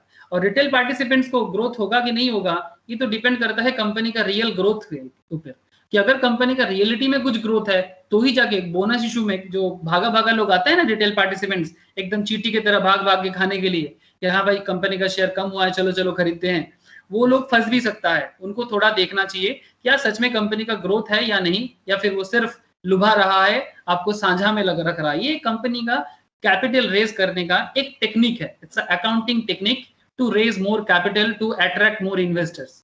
बस आपको इतना ही मैं समझाना चाहता हूं कि बोनस इशू कुछ इसी तरह से मार्केट को कंट्रोल करता है। क्या आपको ये क्लियर है बोनस इशू? प्लीज मुझे थोड़ा हाँ या ना में बताइएगा। हाँ सर। अब बोनस इशू क्लियर है ना, तो स्टॉक स्प्लिट पे थोड़ा ध्यान दीजिए। ये एक गजब का जगह है। Bonus issue and stock split थोड़ा सेम पैरामीटर में काम करता है। The word stock split for the first time sounds weird because this happens on a regular basis in the market. बहुत ज्यादा होता है, शायद आपको समझ में भी नहीं आता है। What this means is quite obvious. The stock that you hold actually a split.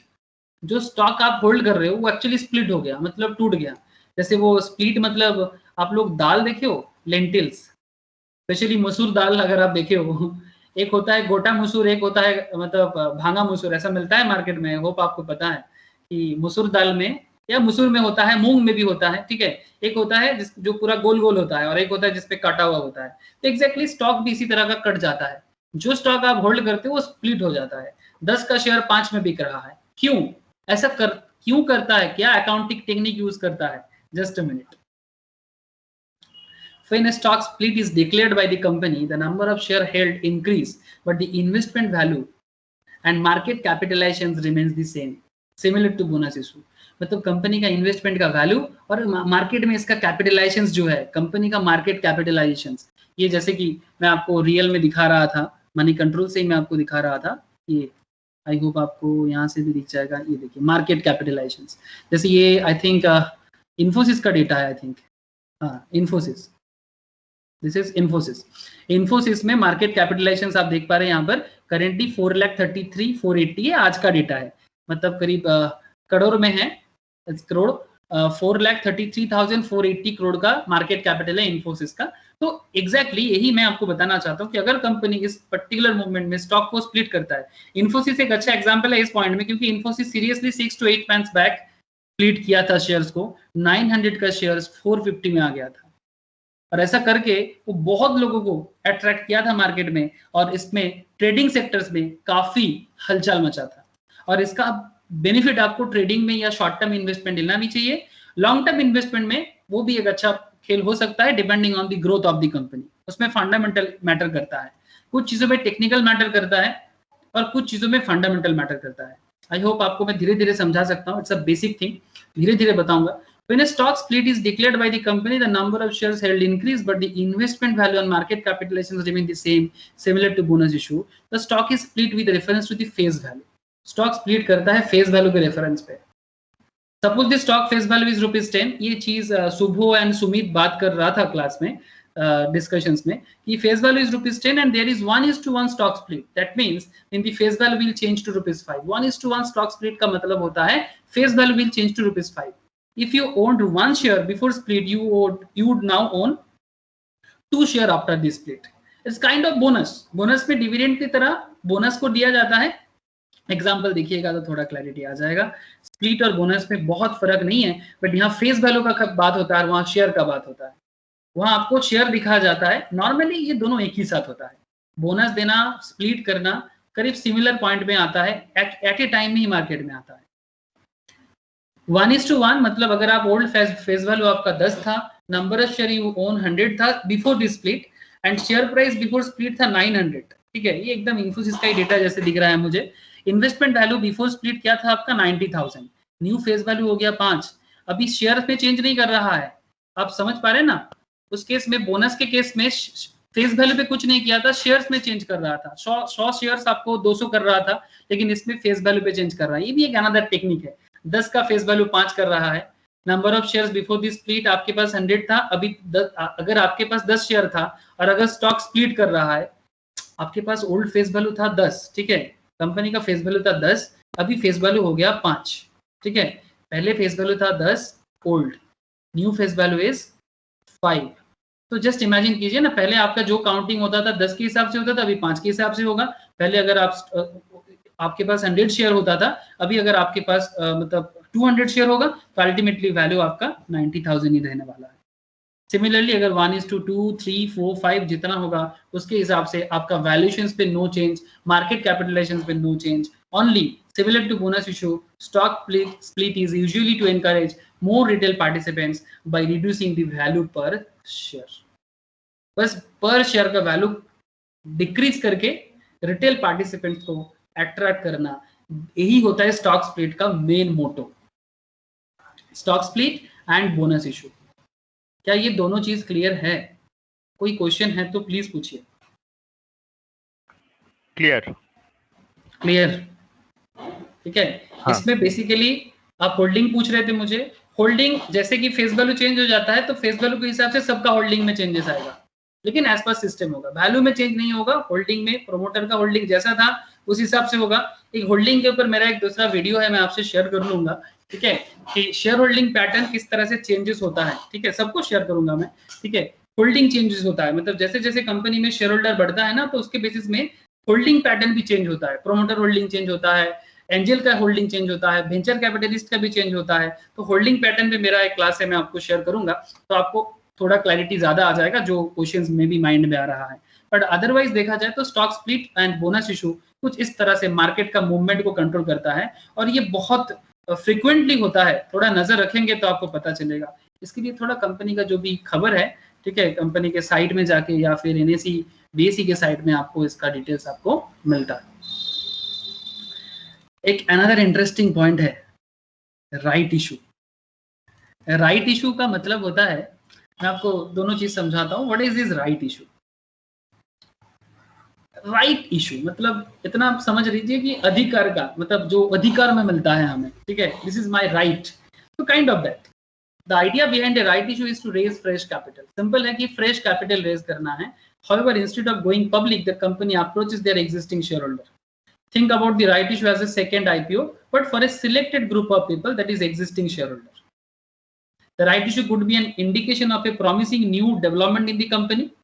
हो सकता है कि राइट इशू करने के बाद, क्योंकि कंपनी के पास एक्स्ट्रा पैसा आएगा, ठीक जिस तरह से कंपनी आईपीओ, जैसे कि रिसेंटली कैम्स, ठीक है, या फिर आप एंजल ब्रोकिंग, ये जिस तरह का कंपनी, या फिर आपका स्टेमकॉन या केमकॉन, क्या नाम है एग्जैक्टली मुझे याद नहीं आ रहा है, कैम्स, एंजल, ये जो भी कंपनी है, ये जिस तरह से रिसेंटली आईपीओ लाया, मतलब इनको फंड का बहुत जरूरत था तो इन्होंने आईपीओ लाया। सिमिलरली एक बार आईपीओ लाने के बाद आपको फिर से पैसा का जरूरत हो सकता है। क्या बिजनेस कर रहे हैं, क्या कैपिटल का कमती नहीं होगा? Please tell me.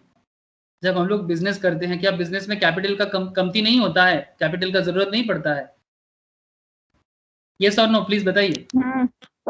আইটিসি যা অবস্থা, हाँ बोल। বলছি আইটিসি এর অবস্থা একই।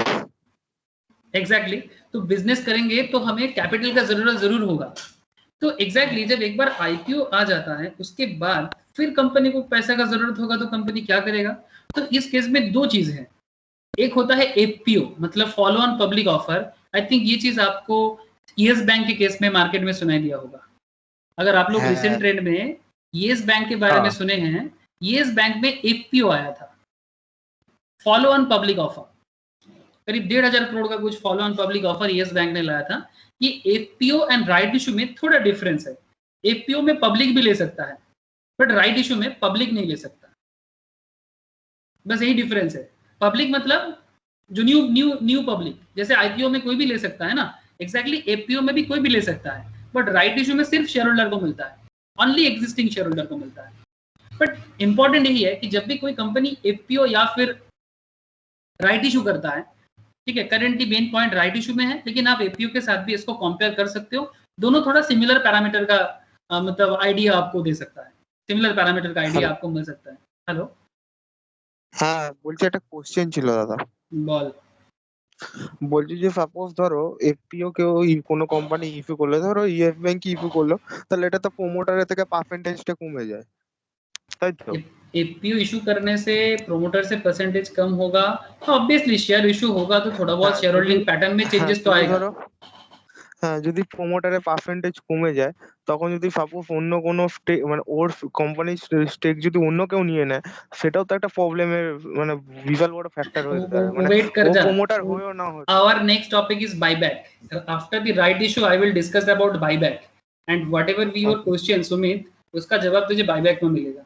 थोड़ा वेट कर। ओके ठीक है। सर अच्छा लग रहा है कि एक एक चीज हो रहा है और एक एक क्वेश्चन आ रहा है, और मैं बार बार आपको ही बोल रहा हूँ कि वेट की नेक्स्ट स्टेज में आंसर मिलने वाला है। वेट कर, मूवी अभी चल रहा है, कहानी अभी बहुत बहुत दूर जाना है, पार्टी अभी शुरू हुई है। Okay, the right issue could be an indication for a promising new development in the company. Please यहाँ पर आपका मेन पॉइंट क्या है कि ट्रेडिंग एंड इन्वेस्टमेंट पर्सपेक्टिव में, कि अगर कंपनी पैसा उठा रहा है तो कुछ ना कुछ न्यू प्रोजेक्ट होगा। The share holders can subscribe to right issue in the proportion of their share holding. समझ में आ रहा है ना? For example 1:4 right issue means for every 4 share share holder owns. Share holder के अंदर प्रोमोटर भी है, ठीक है, promoter is also share holder, promoter भी तो शेयर होल्डर ही है। आप बिजनेस नहीं बना रहे हो, आप प्रोमोटर नहीं हो। बिजनेस जिसने बिजनेस को बनाया वो प्रोमोटर है, बट आप जब बिजनेस में पैसा लगा रहे हो तो आप भी बिजनेस का ओनर हो और शेयर होल्डर भी हो। तो प्रोमोटर और आप में ज्यादा कुछ फर्क नहीं है, बस क्योंकि बिजनेस ने इसको बनाया, इसने बिजनेस को बनाया, तो थोड़ा डिसीजन मेकिंग पावर इसके पास होता है, आपके पास भी हो सकता है। वेट कर जाओ सुमित, जो सवाल तेरे मन में आ रहा है उसका जवाब आई विल ट्राई। तो अगर आप 1:4 राइट इशू कर रहे हो, मतलब 4 शेयर होल्डर, मतलब जो भी शेयर आप होल्ड कर रहे हो, for every 4 share holder owns, he can subscribe to 1 additional share. Needless to say, the new share under the right issue will be issued at a lower price than what prevails in the market. Simple है ना, market में जो price है उससे कम दाम में ही आपको मिलेगा। मतलब कंपनी मार्केट में तो चल रहा होगा, ये कंपनी आईपीओ आ चुका है। जैसे मानो कि ये मैं कैम्स के बारे में ही बात कर रहा हूँ। कैम्स अभी आया मार्केट में रिसेंटली आईपीओ लाके, 1 साल बाद कैम्स को और पैसा का जरूरत हो गया, ठीक है, या एंजल ब्रोकिंग को फिर से जरूरत हो गया। कैम्स हो या एंजल हो, जिसको भी आपको ठीक लगता है, आप समझ लो बात को। फिर जब वो एपीओ ला रहा है या फिर राइट इशू कर रहा है, तो क्या मार्केट प्राइस के दाम पे देगा तो आप मार्केट प्राइस पे लोगे, या फिर कम दाम में दोगे तभी जाके शेयर होल्डर अट्रैक्ट होगा? क्या लगता है? ऑब्वियसली कम दाम में देगा तो लेंगे। अगर मार्केट में चल रहा है 1,500 और एग्जिस्टिंग को बोला जा रहा है कि भाई 1300 में आपको देंगे 200 पर शेयर लो में, या फिर 1450 में देंगे 50 रुपीज पर शेयर लो में, डिपेंड करता है कंपनी क्या डिसीजन लेता है for their existing share holder. लेकिन जब तक कम में नहीं देता है तब तक कोई भी शेयर होल्डर अट्रैक्ट नहीं होगा, नहीं तो वो मार्केट से ही लेगा, वो राइट इशू में क्यों लेगा, है ना? तो needless to say, new shares under the right issue will be issued at a lower price than what prevails in the market. However, word of caution, एक सावधानी आपको बरतना चाहिए, एक सावधानी आपको जरूर देख लेना चाहिए। सावधानी क्या लेना चाहिए आपको? ये जो डिस्काउंट कंपनी आपको देता है ना राइट इशू के टाइम पे, शेयर होल्डर को मिलता है राइट इशू, आप लोग ख्याल कीजिएगा, आपको पता चलेगा। जब राइट इशू करते हैं ना, the investor should not be swayed by the discount offered by the company, but they should look beyond that. मतलब कंपनी कितना मतलब 1500 का शेयर 1300 में, ठीक है भाई, देखो डिस्काउंट में दे रहा है क्योंकि मार्केट में 1500 में मिल रहा है, एग्जिस्टिंग शेयर होल्डर को 1300 में मिल रहा है, तो चलो एक्स्ट्रा ले लेते हैं। आपको ये नहीं देखना चाहिए। Right issue is different from bonus issue, as one paying money to acquire shares, and the shareholder should subscribe only if he or she is completely convinced about the future of the company. अगर आप company के future के प्रति भरोसा करते हो तभी जाके आप उसको सब्सक्राइब करो, अदरवाइज नहीं।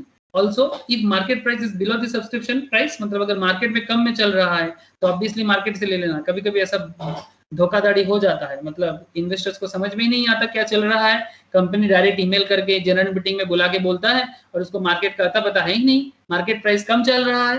आपको मार्केट तो ओपन मार्केट है, ये तो ओपन डिमांड एंड सप्लाई के ऊपर मार्केट में प्राइस गिरता है। तो ओपन मार्केट में अगर आपको लगता है कि मार्केट में 1500 चल रहा है लेकिन कुछ ही दिन में ये कम होने वाला है और कंपनी आपको 1300 ऑफर कर रहा है, मतलब कंपनी तो आपको ऐसा ही फंसाने चाहेगा, क्योंकि कंपनी को पता होता है कि अभी 15 चल रहा है ना, आफ्टर फ्यू मंथ्स ही 1500 से 1100 में जाएगा। कंपनी को पता चल जाता है, बिकॉज कंपनी का चार्टर्ड एंड कंपनी का जो वैल्यूअर होता है ना, चार्टर्ड एंड वैल्यूअर, ये सब चीज पहले से प्रेडिक्ट कर सकता है, क्योंकि बिजनेस का अंदर का बात कंपनी को बहुत अच्छे से पता होता है। भाई तुम्हारे घर में बिजनेस का क्या हालत है तुम्हें नहीं पता क्या? अब बात मेरा समझ पा रहे हो? whatever be the business condition in your house, in your business, you only know it very well. बाहर वाले को पता नहीं चलेगा इसका, जो डिसीजन मेक नहीं करता है। आपको सिर्फ शेयर्स का अप डाउन पता चलता है, डिसीजन मेकिंग नहीं पता चलता। उनको पता होता है कि 1500 का शेयर 1100 में जा सकता है, तभी वो बोलेगा कि 1300 में देगा, तो एग्जिस्टिंग शेयर होल्डर को मैं भी अट्रैक्ट करने का एक तरीका है, ये भी राइट इशू का एक तरीका। तो इसमें बहुत केस में ऐसा भी होता है कि भाई सच में होता है, जैसे रिलायंस ऐसा कंपनी ऐसा करता है, टाटा भी कभी कभी ऐसा किया है। तो ऐसा केस में भरोसा करना चाहिए तभी, बट जब आप कंपनी का फ्यूचर के प्रति टोटल में कन्विंस हो तभी, अदरवाइज ऐसा ट्रैप में कभी पैर मत रखना। क्या ये बात क्लियर है आप लोगों को? राइट इशू या follow on public offer clear है ना? हाँ, तो एग्जैक्टली इस तरह, एग्जैक्टली मार्केट में इसी तरह से आप अपना ट्रेडिंग इनिशिएटिव भी करना जब भी ऐसा कुछ खबर होता है। And next point is buyback of shares. Very hot topic, very hot है, बहुत हॉट है ये टॉपिक। थोड़ा म्यूट कीजिएगा, किसी का म्यूट नहीं है। अगर कोई सवाल है तो कर सकते हैं, तो बैकग्राउंड नॉइज में और कुछ नहीं। मेरा एक सवाल है। अच्छा कीजिए कीजिए, प्रहलाद जी मेरा सवाल है। बोलिए बोलिए। राइट इशू और फॉलो अप, क्या कहते हैं, follow up offer. Right issue में जैसे डिस्काउंट प्राइस में शेयर दिया जाता है, फॉलो अप ऑफर में क्या होता है? फॉलो ऑन में भी डिस्काउंट में दिया जाता है। अच्छा, फॉलो ऑन में भी डिस्काउंट में भी दिया जाता है, कभी मार्केट प्राइस में भी हो सकता है। फॉलो ऑन पब्लिक ऑफर मतलब वो भी एक तरह का आईपीओ है, मतलब सेकेंड टाइम आईपीओ बोल सकते हैं। ये भी right issue and follow on public offer में बस एक ही डिफरेंस है कि वो पब्लिक को ओपन है और ये सिर्फ एग्जिस्टिंग शेयर होल्डर को है, बस इतना डिफरेंस है। और obviously follow on public offer में प्राइस कम ही होता है, नहीं तो क्यों कोई लेगा क्यों, है ना? मार्केट प्राइस से अगर कम नहीं होगा, कॉमन सेंस से एक बार सोचिए कि अगर मार्केट में शेयर का दाम चल रहा है 100, ठीक है, और एफपीओ इशू कर रहा है 100 में, तो बोलेगा हम मार्केट से ले लेगा, हम आपका मार्केट एफपीओ क्यों लेगा, हम ये तो लॉट में लेना पड़ेगा ना। तो ऑब्वियसली 100 का शेयर 90 में देगा या फिर 80 में देगा, कुछ तो करेगा, बस इतना डिफरेंस है। क्लियर है शंकर जी? हाँ जी, क्लियर। ओके,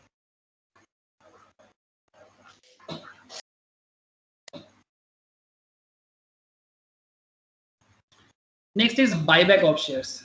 इसमें थोड़ा दिल थाम के बैठिए, कुछ स्पेशल बातें करना है बायबैक ऑफ शेयर्स में, इसलिए दिल थाम के बैठना है। जैसे सुमित के मन में कुछ क्वेश्चन चल रहा था, इसमें शेयर होल्डिंग पैटर्न का जो चेंजेस का डर है, ये डर के बारे में बात करना है बायबैक ऑफ शेयर्स में। ये बायबैक कंपनी का कॉन्फिडेंस है, मैं आपको इतना बता सकता हूँ, ये बायबैक ऑफ शेयर्स कंपनी का कॉन्फिडेंस है। ये कॉन्फिडेंस कभी कभी झटका भी लगता है कॉन्फिडेंस का, जैसे कॉन्फिडेंस कभी ओवर कॉन्फिडेंस हो जाए तो क्या होता है, झटका लगता है ना। तो ये कॉन्फिडेंस है या ओवर कॉन्फिडेंस है, ये इस पे ध्यान रखना चाहिए आपको, ठीक है। ये बायबैक ऑफ शेयर्स कंपनी का कॉन्फिडेंस है या कंपनी का ओवर कॉन्फिडेंस है, इस पे आप ध्यान रखिएगा। ये कुछ ये चीज इन्फोसिस के साथ ये हुआ था फ्यू मंथ्स बैक, और भी कुछ कंपनीज है, मुझे अभी इन्फोसिस ही याद आ रहा है बार बार, इसलिए मैं आपको बार बार इन्फोसिस बोल रहा हूँ, लेकिन और भी कंपनीज ने बायबैक किया। अगर आप लोगों के पास खबर हो तो आप बोल सकते हो। तो कॉन्फिडेंस एंड ओवर कॉन्फिडेंस का एक थीन लाइन है ये बायबैक। तो इसमें आपका इन्वेस्टमेंट डिसीजन किस तरह से मैटर करता है, आपको मैं वही बताऊंगा अभी। तो ये buyback can be seen as a method for company to invest in itself by buying shares from other investors in the market. मतलब क्या है, जो मार्केट में शेयर होल्डर है ना, सपोज आप इन्फोसिस में शेयर होल्ड करके रखे हो, ठीक है, आप शेयर होल्डर हो और ये इन्फोसिस का कंपनी है। तो इन्फोसिस कंपनी ने जो भी आप मार्केट में एक शेयर होल्डर हो, तो इन्फोसिस कंपनी क्या करता है, अपने ही शेयर होल्डर को बोलता है कि भाई जो शेयर तुमने खरीदा था मैं उसको बाई बैक करना चाहता हूँ। मतलब पहले इसी ने शेयर इशू किया था, इसी ने शेयर इशू किया था, जब इशू किया था तब हमने खरीदा था, फिर कुछ दिन बाद यही कहता है शेयर इशू करके कि भाई हम आपसे शेयर बाई बैक करना चाहते हैं, I want two by back my share. Repurchase भी कह सकते हैं आप इसको, रीपर्चेज भी कह सकते हैं। तो बाई बैक, तो बाई बैक मतलब अपना ही शेयर, मार्केट में जो लोग शेयर होल्डर ऑलरेडी है, एग्जिस्टिंग इन्वेस्टर्स है, उन्हीं को कहा जाता है कि भी हम आपका शेयर्स खरीदना चाहते हैं, तो ऑब्वियसली ज्यादा दाम देता है, अगर मार्केट में शेयर का दाम 400 चल रहा है तो वो 500 700 ऐसा दाम देता है, या फिर एटलीस्ट मार्केट प्राइस। तो डिपेंड करता है, अगर आप मार्केट प्राइस पे कर रहे हो तो ऑब्वियसली आपका कॉन्फिडेंस थोड़ा लो है, अगर आप हाई रेंज में जा रहे हो तो आपका कॉन्फिडेंस थोड़ा हाई दिखा रहे हो आप, कि जो रेट में आप करेंटली शेयर को होल्ड करके रख रहे हो उससे ज्यादा दाम में आप शेयर्स को रीपरचेज या बाई बैक करके रखना चाहते हो। और ये क्यों किया जाता है वही मुझे आपको समझाना है, और इसमें मार्केट में क्या हलचल मचता है, मतलब मार्केट में वोलेटिलिटी जो क्रिएट होता है इसके कारण क्या ऐसा बात है जो बाईबैक ऑफ शेयर्स के कारण हो जाता है। प्लीज ध्यान से सुनिए, एक एक पॉइंट बहुत वाइटल है। बाईबैक रिड्यूस द नंबर, पहला बात, buyback reduce the number of shares outstanding in the market. Outstanding share के बारे में मैंने आपको कहा ना कि जितना शेयर मार्केट में उसका फैला हुआ है, मतलब अभी उतना शेयर से वो मार्केट से पैसा उठा सकता है। लेकिन अगर कंपनी को लगता है कि इतना कैपिटल आउटस्टैंडिंग होना नहीं चाहिए, आउटस्टैंडिंग कैपिटल इतना ज्यादा होना नहीं चाहिए, तो कंपनी क्या करता है, कंपनी कैपिटल को विथड्रॉ कर लेता है बाईबैक करके। However, buyback of share is an important method of corporate restructuring. इसमें बिजनेस को रिस्ट्रक्चर भी किया जाता है, इसको कॉर्पोरेट रिस्ट्रक्चर भी कहा जाता है। आप एक तरह का बोल सकते हो, एक तरह का ना, जैसे मेडिकल कंडीशंस में किसी का कुछ प्रॉब्लम होता है तो शरीर को ठीक किया जाता है ना, ये भी कंपनी को मतलब अकाउंटिंग वे में एक मेडिकल ट्रीटमेंट जैसा है, कंपनी को एक मेडिकल ट्रीटमेंट दिया जाता है अकाउंटिंग वे में, ठीक है। अल्टीमेटली अकाउंटेंसी से सब कुछ इधर उधर किया जाता है, तो अकाउंट्स तो हार्ड है, अकाउंट्स एंड फाइनेंस, ये दोनों चीज ये शेयर मार्केट में बिजनेस को समझने का हार्ड मान सकते हो आप, क्योंकि जो भी डिसीजंस होता है उसका बैकग्राउंड में अकाउंट्स एंड फाइनेंस बहुत जोर का काम करता है। और भी है, there is a costing is also there, finance tax is also there, but accounting and finance से अल्टीमेटली डिसीजंस किया जाता है। तो क्या क्या मेन रीजन होता है बाईबैक करने के पीछे? सुमित ध्यान से सुनना, तेरा हर एक क्वेश्चन का सवाल मिलेगा। There could be any many reasons, improve the profitability on a per share basis। ये आपका मैं समझाता हूँ किस तरह से पर शेयर का प्रॉफिटेबिलिटी इंप्रूव करता है। तो consolidate their stake in the company, अपना स्टेक को कंसोलिडेट करना, to prevent other companies from taking over. Sumit को लग रहा था ना कि अगर कंपनी एफपीओ इशू करता है तो एक प्रोमोटर का होल्डिंग निकल जाता है, तो प्रोमोटर का होल्डिंग निकल जाएगा तो जो लोग ऑलरेडी प्रोमोटर है तो उसका कंट्रोलिंग छीन सकता है ना। तो अगर मैक्सिमम शेयर होल्डिंग प्रोमोटर के हाथ नहीं होगा तो कंट्रोल चला जाएगा। इवन आपको मैं इतना बता दूं, ओपन मार्केट है ये share market is open market. अगर कोई भी 51% स्टेक कंपनी का ले लेता है ना तो वो बोर्ड को चेंज कर सकता है। बट पॉइंट ये है कि 51% स्टेक, सपोज आपको लगता है कि आपके पास इतना पैसा है, आपको कोई मतलब गोल्ड माइन मिल गया, आपके घर के नीचे गोल्ड का माइन मिला और इतना पैसा मिला कि आप रिलायंस को खरीद सकते हो, जस्ट टेक फॉर एग्जांपल, ठीक है। कि gold mine in your house you discover, और आप वहां से चुरा के आपको पैसा मिला और आप 51% शेयर स्टेक रिलायंस पे लेना चाहते हो और अंबानी को हटाना चाहते हो। ऐसा बुरा सपना देखना नहीं चाहिए बट अगर आप ऐसा ख्याल आपको आ रहा है, this is legally possible, this is really legally possible कि आप 51% स्टेक लेके रिलायंस का डायरेक्टर भी बन सकते हो, रिलायंस पे अपना हक जमा सकते हो टोटल में। बट पॉइंट ये है, क्या अंबानी आपको करने देगा? ना, एकदम नहीं करने देगा। तो अंबानी के पास क्या अकाउंटिंग या लीगल वे है कि वो मार्केट में आपको या किसी और को कंट्रोल नहीं लेने देता? उसका भी दवाई बाईबैक है। शेयर्स बाईबैक करके वो दूसरे का कंट्रोलिंग कम कर सकता है। ये भी एक तरह का अकाउंटिंग पैटर्न के साथ कंपनी को अपने अंडर रखने का एक तरीका है। इसको हम लोग 2 पॉइंट में बता सकते हैं। एक, consolidate their stake in the company, अपना शेयर्स का स्टेक को कंसोलिडेट रखना जो प्रोमोटर चाहते हैं, and to prevent other companies from taking over, कोई और कंपनी इसको टेक ओवर ना कर ले, ठीक है, मार्केट में, क्योंकि ओपन मार्केट है, आपको बार बार बता रहा हूँ, एक दूसरा कंपनी भी दूसरा कंपनी का शेयर होल्ड कर सकता है। तो ये एक रीजन है बाईबैक करने का, to show the confidence of the promoters about their company. ये एक बहुत अच्छा, मतलब ये point trading point of view में आपके लिए बहुत इंपॉर्टेंट है। आप बात मेरा समझना कि for trader and investors point of view ये एक बहुत वाइटल एरिया है कि to show the confidence of the promoter about their company. मतलब प्रोमोटर अपने कंपनी के पीछे अपना कॉन्फिडेंस शो करता है, जो शेयर होल्डर को बूस्ट करता है, जो शेयर होल्डर का मोरल को बूस्ट करता है और उसको लगता है कि हाँ भाई कंपनी सॉलिड हाथ में है, ये कंपनी में तो मैं अपना शेयर जरूर रखूंगा। क्योंकि कंपनी का शेयर मार्केट में अगर 400 चल रहा है, मैं आपको रियल कहानी बता रहा हूँ, मेरे साथ ही हुआ था, मुझे ही मिला था इन्फोसिस से ऑफर इन्फोसिस का होल्डिंग मेरे पास पर शेयर का 800 करके मेरा पर शेयर का होल्डिंग था। इन्फोसिस मुझे बायबैक का ऑफर दिया था, आई थिंक सुबह या सुमित को याद होगा, मुझे जितना याद है उनको साथ चर्चा हुआ था मेरा। 1400 पर शेयर का 1400 पर शेयर का बायबैक का ऑफर दिया था इन्फोसिस ने मुझे। এটা প্রায় এক বছর আগে মনে হয়। इवन सुमित ने मुझे, हाँ, near about 1 year back even Sumit ने मुझे बोला था कि दादा कर लो, बायबैक कर लो, क्योंकि आपको डबल प्रॉफिट मिल रहा है। सीरियसली मेरा शेयर डबल हो रहा था। 700 से 800 का पर शेयर का होल्डिंग था मेरे पास, और वो बायबैक का ऑफर किया था, और बायबैक जो भी करेगा उसको 1400 के आसपास का कुछ अमाउंट था, मुझे एग्जैक्ट डेटा भी याद नहीं है, बट काफी था, 600-700 का डिफरेंस था। अगर मैं उस टाइम पे शेयर छोड़ देता और इन्फोसिस मेरे से बायबैक कर लेता तो वो कंपनी के लिए एक अच्छा एरिया था। तो कंपनी ये सब रीजंस में, ठीक है, सबसे इंपॉर्टेंट, जैसे मैं आपको बताया कि पॉइंट, मतलब कॉन्फिडेंस देख रहे हैं आप कि 700 का शेयर 1400 में खरीद के वो शेयर होल्डर के पीछे ये कॉन्फिडेंस दिखाना चाहता है कि भाई देखो मैं हूं और मैं अपना बिजनेस को बहुत जोर से संभालना जानता हूं। और ये जो मतलब प्रोस्पेक्टिव इन्वेस्टर्स है उनको काफी बूस्ट करता है मोरली, और न्यू इन्वेस्टर को अट्रैक्ट भी करता है। एक चीज मैं आपको कैलकुलेशंस करके दिखाना चाहूंगा, इंप्रूव द प्रॉफिटेबिलिटी ऑन ए पर share basis. Earning per share का एक खेल है, मैं आपको दिखाना चाहता हूँ। एक एग्जांपल आपके साथ शेयर करूंगा, आपको समझ में आ जाएगा कि जब कंपनी बायबैक करता है तो कंपनी का अर्निंग पर शेयर में क्या होता है। ये ईपीएस भी आपको मनी कंट्रोल में बहुत ज्यादा दिखता है, मैं आपको अभी शो करता हूँ। बायबैक के केस में आई होप बाकी पॉइंट आपको क्लियर है, ठीक है। एंड ईपीएस के बारे में मैं एक चीज आपको बता दूं कि प्रॉफिटेबिलिटी किस तरह से वो बढ़ाते हैं, जो उसका मतलब ओवरऑल एक सिनेरियो को बूस्ट करता है और लोगों को इन्वेस्ट करने से अट्रैक्ट करता है। आप यहाँ पर देख सकते हैं ईपीएस कहाँ गया, ईपीएस ये इन्फोसिस का करंट ईपीएस है 37.52। क्या आप लोगों को दिखाई दे रहा है? मतलब ये जो इन्फोसिस कंपनी है ये पर शेयर में 37.52 करके आपको पर शेयर होल्डर को कमा के देता है, पर शेयर होल्डर को कमा के देता है। ये हिसाब कैसे आता है इसका मैं आपको एक आइडिया देना चाहता हूँ। फिलहाल मैं आपको इन्फोसिस का ये 37.52 तो इनका अकाउंटिंग से आया है, मैं उतना डिटेल्स अकाउंटिंग करूंगा तो मैं पागल हो जाऊंगा अभी, लेकिन मैं आपको बताना चाहूंगा कि इसका हिसाब कैसे होता है।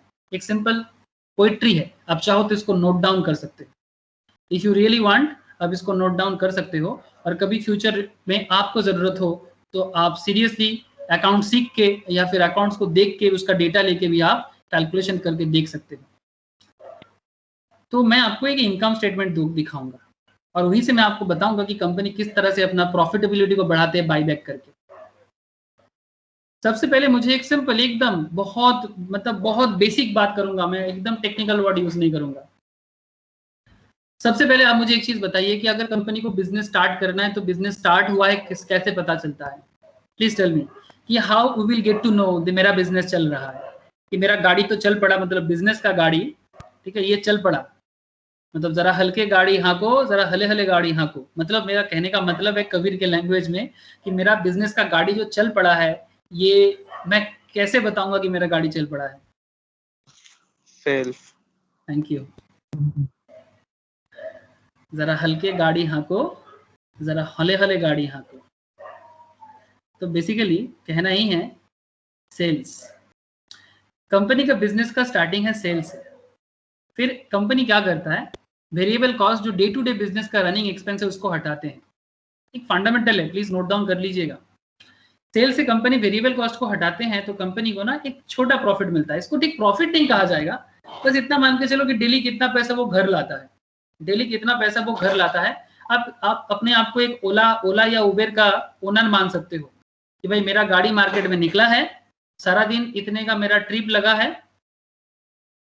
जैसे कोलकाता में मैं जितना समझता हूँ 15 ट्रिप उनका टारगेट होता है, कोई 18 ट्रिप भी दे देता है, जो भी हो 15 ट्रिप लगाए हो, और जो भी तेल का खर्चा या फिर जो भी अलग खर्चा आपका हुआ है वो खर्चा को आप निकालो, तो जो भी आप डेली का घर लाते हो दैट इज कॉल्ड कंट्रीब्यूशन। इसको कहते हैं कंट्रीब्यूशन, बस थोड़ा और कुछ नहीं। कंट्रीब्यूशन मतलब डेली कितना पैसा हम घर लाते हैं, इसको कंट्रीब्यूशन कहते हैं इन द फाइनेंस लैंग्वेज। ये फाइनेंशियल मैनेजमेंट में हम लोग नॉर्मली सिखाते हैं, ये फंडामेंटल का भी पार्ट है, बट क्यों ना मैं आपको प्रॉफिट दिखाना चाहता हूँ इसलिए मैं आपको फाइनेंशियल मैनेजमेंट का थोड़ा सा डेमो दे रहा हूँ एक तरह का। तो कंट्रीब्यूशन से हम लोग क्या करेंगे, फिक्स कॉस्ट को लेस कर देंगे। मतलब जो भी कंपनी का फिक्स कॉस्ट, लाइक कंपनी के पास जो भी एसेट है ना, वो कंपनी एसेट का डिप्रिशिएशन करता है। जो एक तरह का कंपनी का फिक्स कॉस्ट है, मतलब जो भी उसका फिक्स जो भी खर्चा उसने किया, ठीक है, या कर रहा है, रेंट दे रहा है या फिर वो एसेट का डिप्रिशिएट कर रहा है, वो खर्चा वो लेस करेगा। फिर कंपनी क्या करेगा, फिक्स कॉस्ट करने के बाद इसको पहला प्रॉफिट मिलेगा, इसको क्या कहेंगे सुमित या प्रिया बताओ? ईबीआईटी बोलेंगे ना, ईबीआईटी कहेंगे इसको, earning before EBIT, earning before interest and tax. Thank you, earning before interest and tax. मैं थोड़ा जानबूझ के डेप्रिसिएशन को यहाँ से हटा रहा हूँ, only for the sake of understanding. Depreciation भी आता है, ईबीडीआईटी भी कहता है किसी किसी जगह में, लेकिन for the sake of easy understanding मैं थोड़ा डीआईटी को हटा रहा हूँ। तो ईबीआईटी मतलब earning before interest and tax. मैं आपको एक चीज बताया था स्टार्टिंग में कि जब कंपनी पैसा देता है ना, कंपनी को जो पैसा देता है, बैंक लोन देता है, डिवेंचर होल्डर देता है, तो सबसे पहले ना कंपनी को रिटर्न इन्हीं को देना पड़ता है। बैंक का लोन का पैसा सबसे पहले दो, डिवेंचर होल्डर का इंटरेस्ट सबसे पहले दो, मतलब इनको देने के बाद प्रेफरेंस शेयर होल्डर, बाद में इक्विटी शेयर होल्डर। यही कहानी आपको मैं अभी मैथमेटिकली बता रहा हूँ, एक बार देखिए। ईबीआईटी जो कंपनी को मिलता है, ये ईबीआईटी से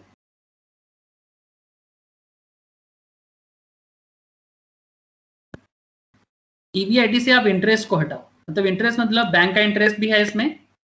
ईबीआईटी मतलब earning before interest and tax, मतलब अभी मैंने सरकार को टैक्स नहीं दिया और मैंने अभी भी इंटरेस्ट नहीं पेमेंट किया बैंक जिससे जहां से मैंने लोन लिया, तो आप सबसे पहले उसका पेमेंट करो, चाहे उसमें डिवेंचर आ सकता है, बैंक आ सकता है, मतलब डेब्ट बैंक सब आ जाएगा इसमें। तो इनका इंटरेस्ट देने के बाद आपके पास जो बचेगा उसको आपको क्या कहना है, इसको कहते हैं ईबीटी। Thank you, EBT. बस थोड़ा एक ये चीज आपको थोड़ा याद रखना चाहिए, शेयर मार्केट इन्वेस्टमेंट में काफी काम करता है, मतलब ट्रेडिंग इन्वेस्टमेंट काफी हेल्पफुल है ये चीज, ठीक है। आपको कोई एग्जाम में बैठना नहीं है, बस only for your understanding. EBT मतलब अर्निंग बिफोर टैक्स, मतलब आपने इंटरेस्ट पे कर दिया, इंटरेस्ट जो आपको बिजनेस से देना था आपने पे कर दिया, तो आपको क्या रहता है, अर्निंग बिफोर टैक्स। यहां से आप सबसे पहले अभी सरकार को देना पड़ेगा, भाई उनको टैक्स दे दो, ठीक है, सरकार को आप टैक्स दे दो, जो टैक्स आपका बनता है। इनकम टैक्स का बात चल रहा है, नॉट सेल टैक्स का बात नहीं कर रहा है, जीएसटी नहीं, यहाँ पर टैक्स मतलब इनकम टैक्स। तो जो टैक्स होता है आपका, वो टैक्स आप प्रोवाइड कर दो। टैक्स से जो भी आपका बचेगा, क्या कहेंगे इसको, PAT, PAT, profit after tax, या फिर हाँ सही है, ईएटी भी है, एकदम सही है, अर्निंग आफ्टर टैक्स। सेम, मतलब प्रॉफिट और अर्निंग को सिनोनिमसली यूज किया जाता है, सिनोनिमसली यूज किया जाता है, या तो हम प्रॉफिट आफ्टर टैक्स भी कह सकते हैं, अर्निंग आफ्टर टैक्स भी कह सकते हैं।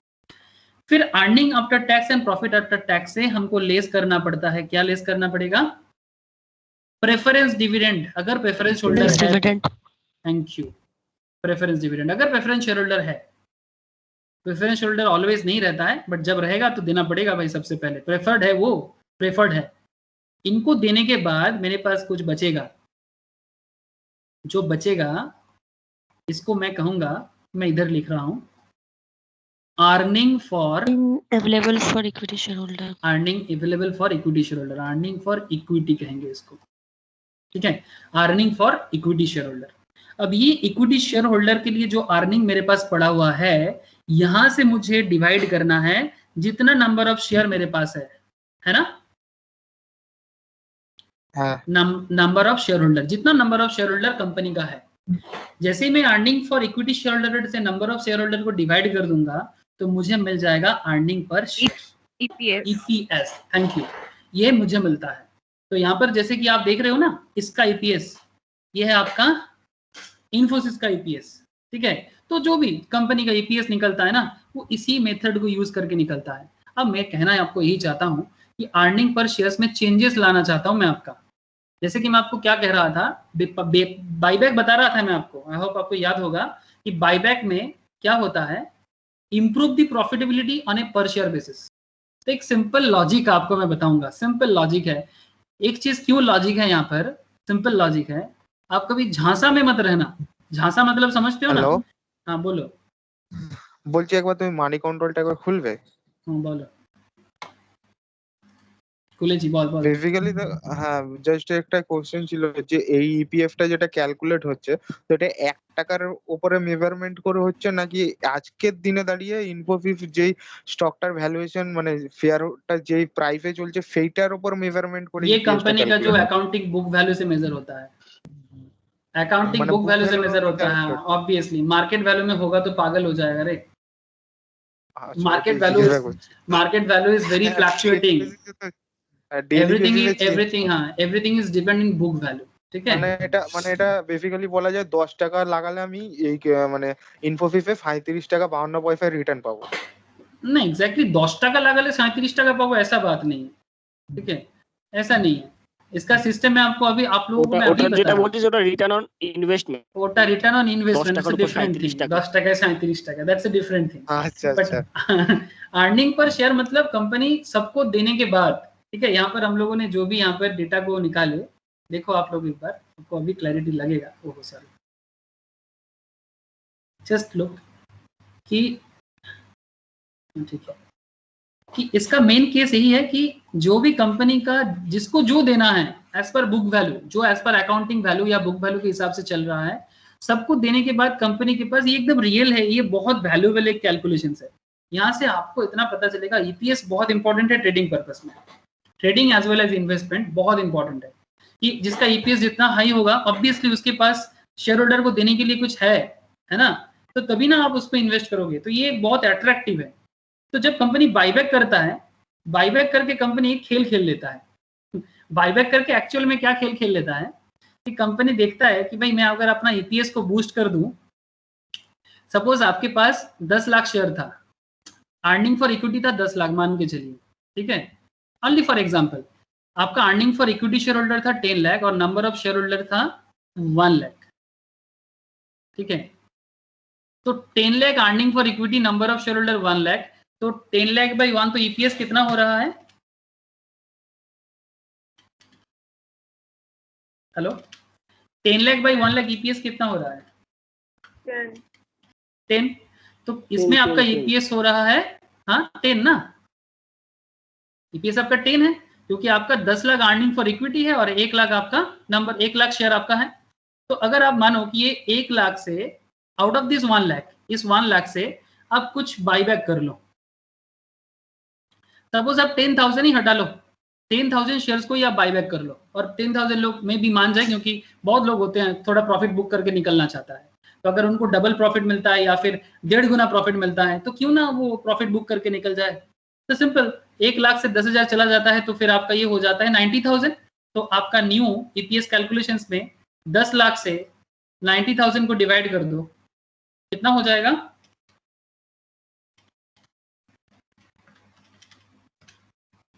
करीब ईपीएस हो जाता है आपका 11.11। तो ईपीएस बूस्ट हुआ, तो जैसे ईपीएस बूस्ट होता है क्या ट्रेडिंग में बूस्टिंग आएगा, क्या लगता है? क्योंकि ईपीएस फॉलो करता है, होता है ना। तो जैसे ये एक सिंपल टेक्निक यूज करता है कंपनी अपने अकाउंटिंग पैटर्न पे, कोई 10 का ईपीएस था, हिसाब चेंज करके 11.11 कर दिया, आपको कुछ पता ही नहीं चला, लेकिन मार्केट में इतना दिन से मार्केट में शेयर में बूस्टअप नहीं हो रहा था, अचानक से शेयर में बूस्टअप आ गया और मार्केट में खरीदारी बढ़ गया, बाइंग सेलिंग का प्रेशर आ गया, और उसमें आप अपना प्रॉफिट बुक कर सकते हो अगर आपका ग्रोथ भी दिखे। तो इसमें ट्रेडिंग का एक एक्टिविटी आप ले सकते हो। सिर्फ कैंडल और चार्ट हमेशा काम नहीं करता, ये सब चीज बहुत इंपॉर्टेंट हो जाता है। कैंडल चार्ट तो ऑब्वियसली इंपॉर्टेंट है, बट उसके साथ साथ ये सब चीज में अगर आप मतलब थोड़ा टाइम लेके करोगे ना, तो एक बार करोगे अच्छा करोगे, रोज का करके लॉस करके क्या फायदा, ठीक है। थोड़ा हल्का करो लेकिन जोर का करो, ये दिस इज माय फंडा जो मैं आपके साथ शेयर किया, आपका पर्सनल एपिटाइट जरूर होगा। तो ये था बाईबैक ऑफ शेयर का कहानी। तो मुझे बताइएगा कि क्लियर है क्या बात?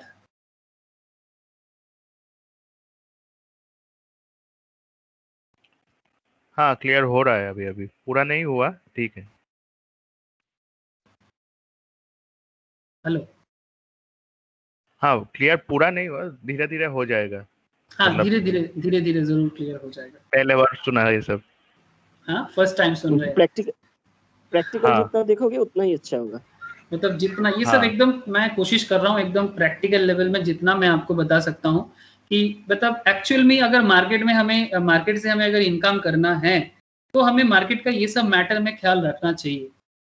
बिल्कुल। सीरियसली मार्केट में ये सब मैटर में हमें ख्याल रखना चाहिए बिकॉज ये जो भी कार वगैरह हम लोग देखते हैं, मैं आपको सिंपल एक चार्ट दिखा सकता हूँ, क्यों ना दिखाएं आपको।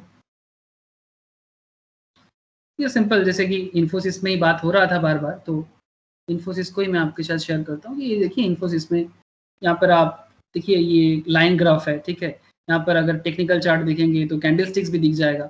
तो ये जो भी चार्ट ग्राफ जो भी बन रहा है कुछ तो एक ट्रेडर के इमोशंस के कारण बनता है, लेकिन रोज का इमोशंस में एक टेक्निक होता है कि भाई बैठ जाओ और कुछ ना कुछ तो होगा, क्योंकि मार्केट में बिग कंपनीज होगा तो कुछ ना कुछ न्यूज होता रहता है। यही लोग मार्केट को मूव भी कराते हैं, मतलब मार्केट को एक तरह का कंट्रोलिंग के साथ मूवमेंट भी लाते हैं ये लोग।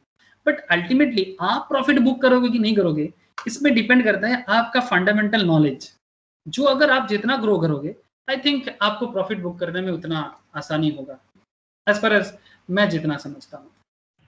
सही है ना। तो ये था आज का टेक्निकल मैटर, जो 5 पॉइंट्स मुझे आपके साथ डिस्कस करना था मैंने कर दिया। आई डोंट थिंक कि आज यार आईटीसी डिस्कस करना दिक्कत हो जाएगा। आईटीसी का डिस्कशंस किसी और दिन करते हैं, नेक्स्ट वीक में करते हैं ना। शंकर जी क्या कहते हैं आप? मेरे को क्या खरीदना है। हाँ बोलिए बोलिए, मेरे ठीक को है खरीदना अभी है। आईटीसी का डिस्कशन आज करें या नेक्स्ट दिन करें? हाँ आज कर।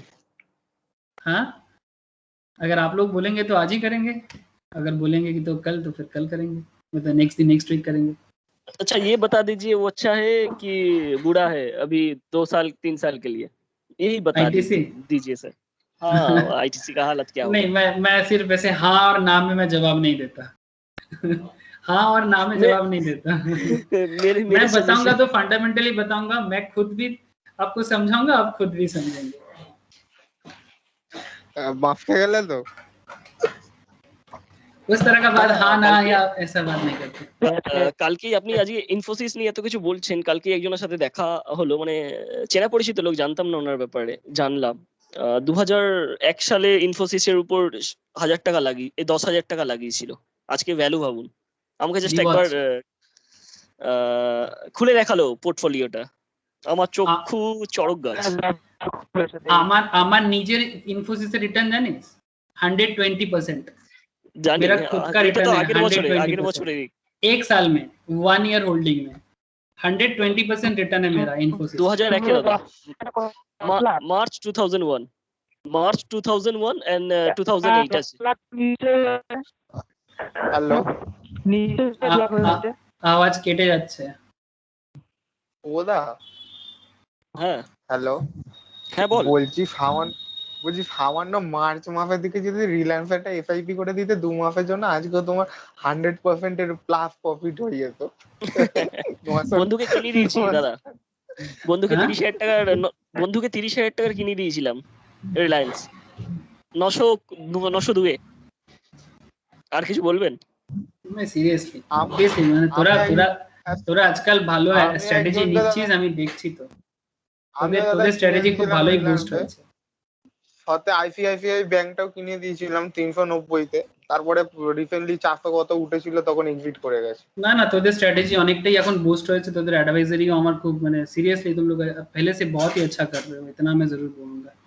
पहले से बहुत আইআরসিটিসি अच्छा দাদা कर এফপিও নিয়ে আসছে। ওদের आई एम से মেবি 1100 বা 1200 এর মধ্যে থাকবে। Best time to buy I think. কে কে কে आईआरसीटीसी। আইআরসিটিসি আবার এফপিও দেখা যাক।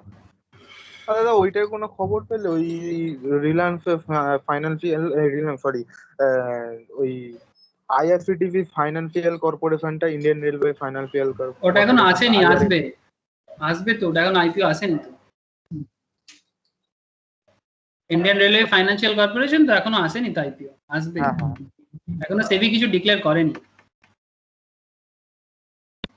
তবে ওইটা আসলে রিলায়েন্স আইআরসিটিসিরও গ্রোথ আসবে, কারণ যদি ফিনান্সিয়াল কর্পোরেশন যেটা রয়েছে ওটাই তো বেসিক্যালি হ্যাঁ সব হ্যাঁ কাজই ওটাই করে। বেসিক্যালি, হ্যাঁ তো আইআরসিটিসি তে একটা গ্রোথ আসার চান্স আছে। আরেকটা দাদা কিনিয়ে দিয়েছিলাম যেটা আমি খুঁজে বার করেছিলাম কেমিক্যাল সেক্টরে, একটা one of the best, Deepak nitrite. Deepak nitrite, হ্যাঁ 360 টু এখন 800। 360 থেকে 800, তাহলে ভালোই ফান্ডামেন্টাল দেখেছিলি। কতদিন আগে?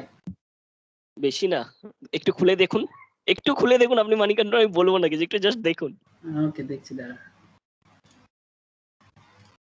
দীপক নাইট্রেট,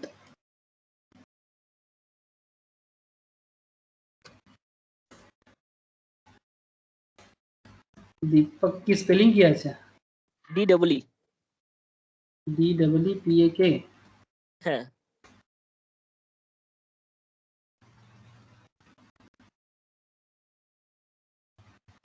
819 চলছে।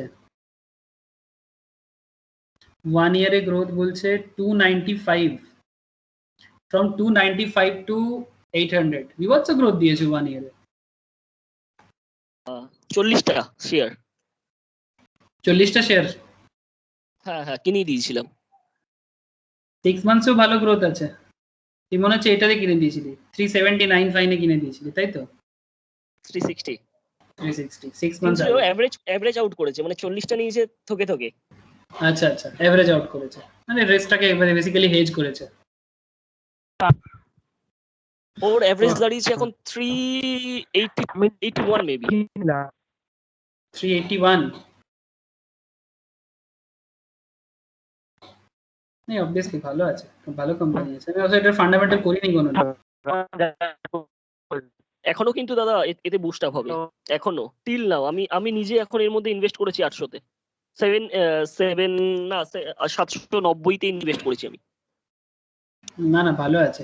তোরা গ্রুপে ছাড়ছিস না এইসব আইডিয়া গুলো? স্টক মার্কেট গ্রুপে দে। মানে টোটালি আমি মানে পুরোপুরি আমি মানে টোটালি পুরো কোম্পানির পুরো ইয়ে পড়ি তো, এখনো কয়েকটা জিনিস পড়ার বাকি আছে, তাই জন্য কিছু বলতে পারছি না।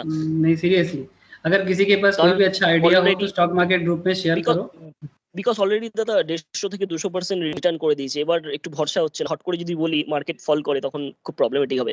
But I think range bound যদি বলেন 700 টু 800 এর মধ্যে যদি এটাকে ধরতে পারেন, 700 টু 750 এর মধ্যে, I think huge opportunity within 2 years.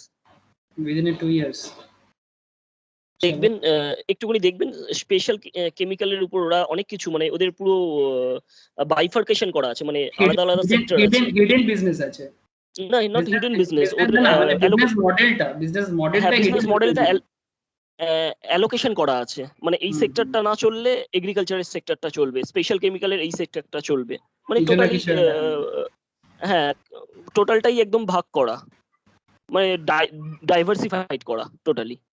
একটু দেখবেন মানে দাদা, রিলায়েন্সের মতো।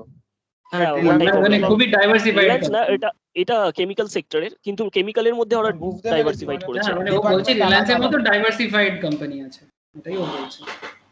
অনেক দিন দিয়ে টার্গেট নিচ্ছিলাম দাদা, নিজে কিনতে পারিনি, বাট কিনিয়ে দিয়েছি যাকে, সে এখন অবভিয়াসলি ভালো আছে। আমাদের একটা স্টক আছে পারসিস্টেন্ট সিস্টেম বলে।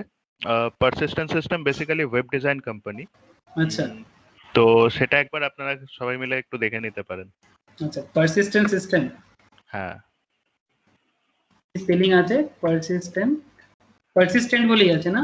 হ্যাঁ পারসিস্টেন্ট সিস্টেম বলে আছে। পারসিস্টেন্ট সিস্টেম বলেই আছে। এই স্টকটা খুব ভালো গ্রো করেছে, 1305 6 মান্থসে 600 থেকে গ্রো করেছে, দেখাচ্ছি আমি।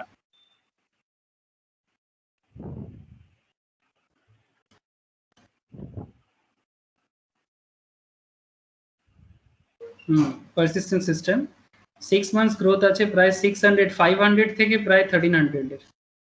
হ্যাঁ আমার এটা 1000 এ নেওয়া ছিল, তো 300 প্রফিট বুক করে বেরিয়ে গেছে নাকি? হ্যাঁ বেরিয়ে গেছে। না ভালো ফান্ড আছে। আজকের দিনে ওয়েব ডিজাইনের যথেষ্ট ডিমান্ড আছে। আমি নিজে ডিজাইনার, আমার সেই হিসেবে আইডিয়া ছিল এটার সম্বন্ধে। না তোমারও কি ওয়েব ডিজাইন কোম্পানি আছে নাকি? ডিজাইন কোম্পানি না, আমি চাকরি করি। ও আচ্ছা আচ্ছা, এর ফলে আইডিয়াটা ছিল। না ভালো, এটা ভালো একটা এখন ওয়েব ডিজাইনের তো সেই হিসেবে আইডিয়া ছিল। না এখনো ওয়েব ডেভেলপিং এর এখনো যথেষ্ট ডিমান্ড আছে, এখনো হ্যাঁ প্রচুর ডিমান্ড আছে, যতই এখনো এআই আসুক যাই আসুক, ওয়েব হ্যাঁ ডেভেলপমেন্টের এখন ফিউচার, পুরো ফিউচার এখন। সেটাই, ইন্ডিয়ান দাদা মার্কেট যাই তো পুরো বলেন, ওপেনই রয়েছে ইন্ডিয়ান এখনো। মার্কেট এখনো ওপেন, মানে বিভৎস এখনো অপরচুনিটি পড়ে আছে, কিছুই কাজ হয়নি। মানে আমার বেসিক্যালি যতটুকু আইডিয়া বলছে হার্ডলি 5% কাজ হয়েছে, এখনো 95% কাজ পড়ে আছে। হ্যাঁ বেসিক্যালি আমাদের যেটা করতে হয় সেটা হচ্ছে ম্যাক্সিমাম কাজ আছে আমাদের ইউকে ইউএস থেকে, তো হ্যাঁ এখনো এখন তো পর্যন্ত ফরেন ইন্ডিয়ান মার্কেট, মার্কেট ছিল না। ইন্ডিয়ান মার্কেট এবার আস্তে কিছুই আস্তে নেই। ইন্ডিয়ান মার্কেট ওপেন হচ্ছে, মানে এবার বেসিক্যালি ইন্ডিয়া হয়ে যাবে হচ্ছে আউটসোর্সিং কোম্পানি, মানে যে সমস্ত লোকাল প্রজেক্ট যেগুলো আমরা পাবো সেগুলো আমরা বাংলাদেশ কিংবা ঘানা কিংবা অন্যান্য যে সমস্ত হ্যাঁ, মানে যেগুলো একটুখানি ডাউনগ্রেডেড কান্ট্রি, মানে একটু লোয়ার হ্যাঁ ইনকাম গ্রুপ কান্ট্রিতে দিতে পারবে। তাদেরকে আউটসোর্স করতে পারবো, তো সেটার একটা বিশাল স্কোপ আছে। তো সেটা যদি কোম্পানিগুলো গ্রো করতে থাকে তাহলে এরা এরকম ভাবে নিজেদের বিজনেস মডেল ইন্ডিয়ার বিজনেস ইন্ডাস্ট্রি যতটা চেঞ্জ হবে ততই হ্যাঁ ভালো। আমারও একটা ছোটখাটো টিম আছে যারা বিজনেস, মানে তোমার বেসিক ওয়েব ডিজাইনিং এর কাজ করে। আচ্ছা আচ্ছা আচ্ছা আচ্ছা মানে আমারই কিছু স্টুডেন্ট সেক্টর আছে ডিজিটাল মার্কেটিং ওয়েব ডিজাইনিং এর উপর ওরা কাজ করে। আচ্ছা খুব আচ্ছা বড় আচ্ছা না হলেও মোটামুটি ছোট ছোট টাউনে, রুরাল এরিয়াতে, কলকাতার মধ্যেও কিছু প্রজেক্টে ওরা কাজ করছে। আচ্ছা ভালো তো। না এখন বিজনেসে দেখো, বিজনেসে প্রচুর অপরচুনিটি আছে, যত নিজেকে ভার্সেটাইল রাখা যাবে। শুধু ওই হ্যাঁ বইয়ের সেটাই, পড়াশোনা করে তো লাভ নেই না, শুধু কোনো লাভ বুকিশ নেই নলেজ নিয়ে কি করব। বুকিশ নলেজ সেটাই। গুলোকে যদি ডেভেলপ করা যায়, সেগুলোকে যদি প্র্যাকটিক্যাল লাইফে ইউজ করা যায়, ঠিক আছে, তবে তো কিছু কাজ হবে না। হ্যাঁ, ওয়েব সেটাই designing, digital marketing, GST, income tax, finance, accounts, মানে এই বিজনেস লাইনটা বিভৎস ভার্সেটাইল, যত এটাকে ইউজ করতে পারবো অতই ভালো। সেটাই আমি তো ঠিকই। বলে বলে আমার মুখ ব্যথা হয়ে যায়, বাট তবু চেষ্টা করছি। জানি অত সহজে কিছু চেঞ্জেস আনা পসিবল হয় না, বাট আমি চেষ্টা করছি। কিছু করতে লাগবে না দাদা, আর 5 বছর, আর 5 সেটাই বছর বাবলস ঠিক। বাবলস তৈরি হচ্ছে দাদা, ইমার্জিং মার্কেটে বাবলস তৈরি হচ্ছে, দেখুন যে কি হতে চলেছে আর 5 থেকে 7 বছরের মধ্যে। সত্যি তাই, খুব সত্যি কথা এটা। ইকোনমি দেখুন আমার তো মনে হচ্ছে ইউএস এর বেশিরভাগ জিনিস শিফট করবে ইন্ডিয়াতে, মানে আই মিন হ্যাঁ ইনভেস্টিংটা আমার তো মনে হ্যাঁ হচ্ছে দাদা, কারণ ইমার্জিং হ্যাঁ, মার্কেটে বাবলস গুলো একবার খুলে দেখবেন। আমি ওয়ার্ল্ড ব্যাংকের ইয়েগুলো দেখছিলাম, আর্টিকেল গুলো দেখছিলাম, আমি তো বলছি আমিও, আমি কারণ কিন্তু ইন্ডিয়াতে আমি ঢুকবেই আর তাতে এই নতুন এডুকেশনাল প্ল্যানটা খুব বুস্ট করতে পারে। বিকজ যতক্ষণ Even না দাদা, পুরো ব্যাপারটাই হিউম্যান স্কিল বেসড, তো যতক্ষণ না হিউম্যান স্কিল ডেভেলপ করবি ততক্ষণ পর্যন্ত ওই মার্কেটটা গ্রোথ হবে না। বাট হ্যাঁ, এখন 130 ক্রোড়ে কিছুটা গ্রোথ হয়েছে, বাট এখন অনেকটা জায়গা পড়ে আছে। হ্যাঁ GST sir class formation over हो गया है क्या? हाँ, कि अगर ये तो नॉर्मल डिस्कशन चल रहा है, अगर तुम जाना चाहते हो तो जा सकते हो। हाँ सर, वो बंगाली ज्यादा समझ में नहीं आता है। ठीक है, कोई बात नहीं, जिसको जो भाषा है करता है। ठीक है, अगर तुम Bye. ठीक है, तुम धीरे धीरे पार्टिसिपेट कर लोगे, कोई बात नहीं। ठीक है। हाँ सर।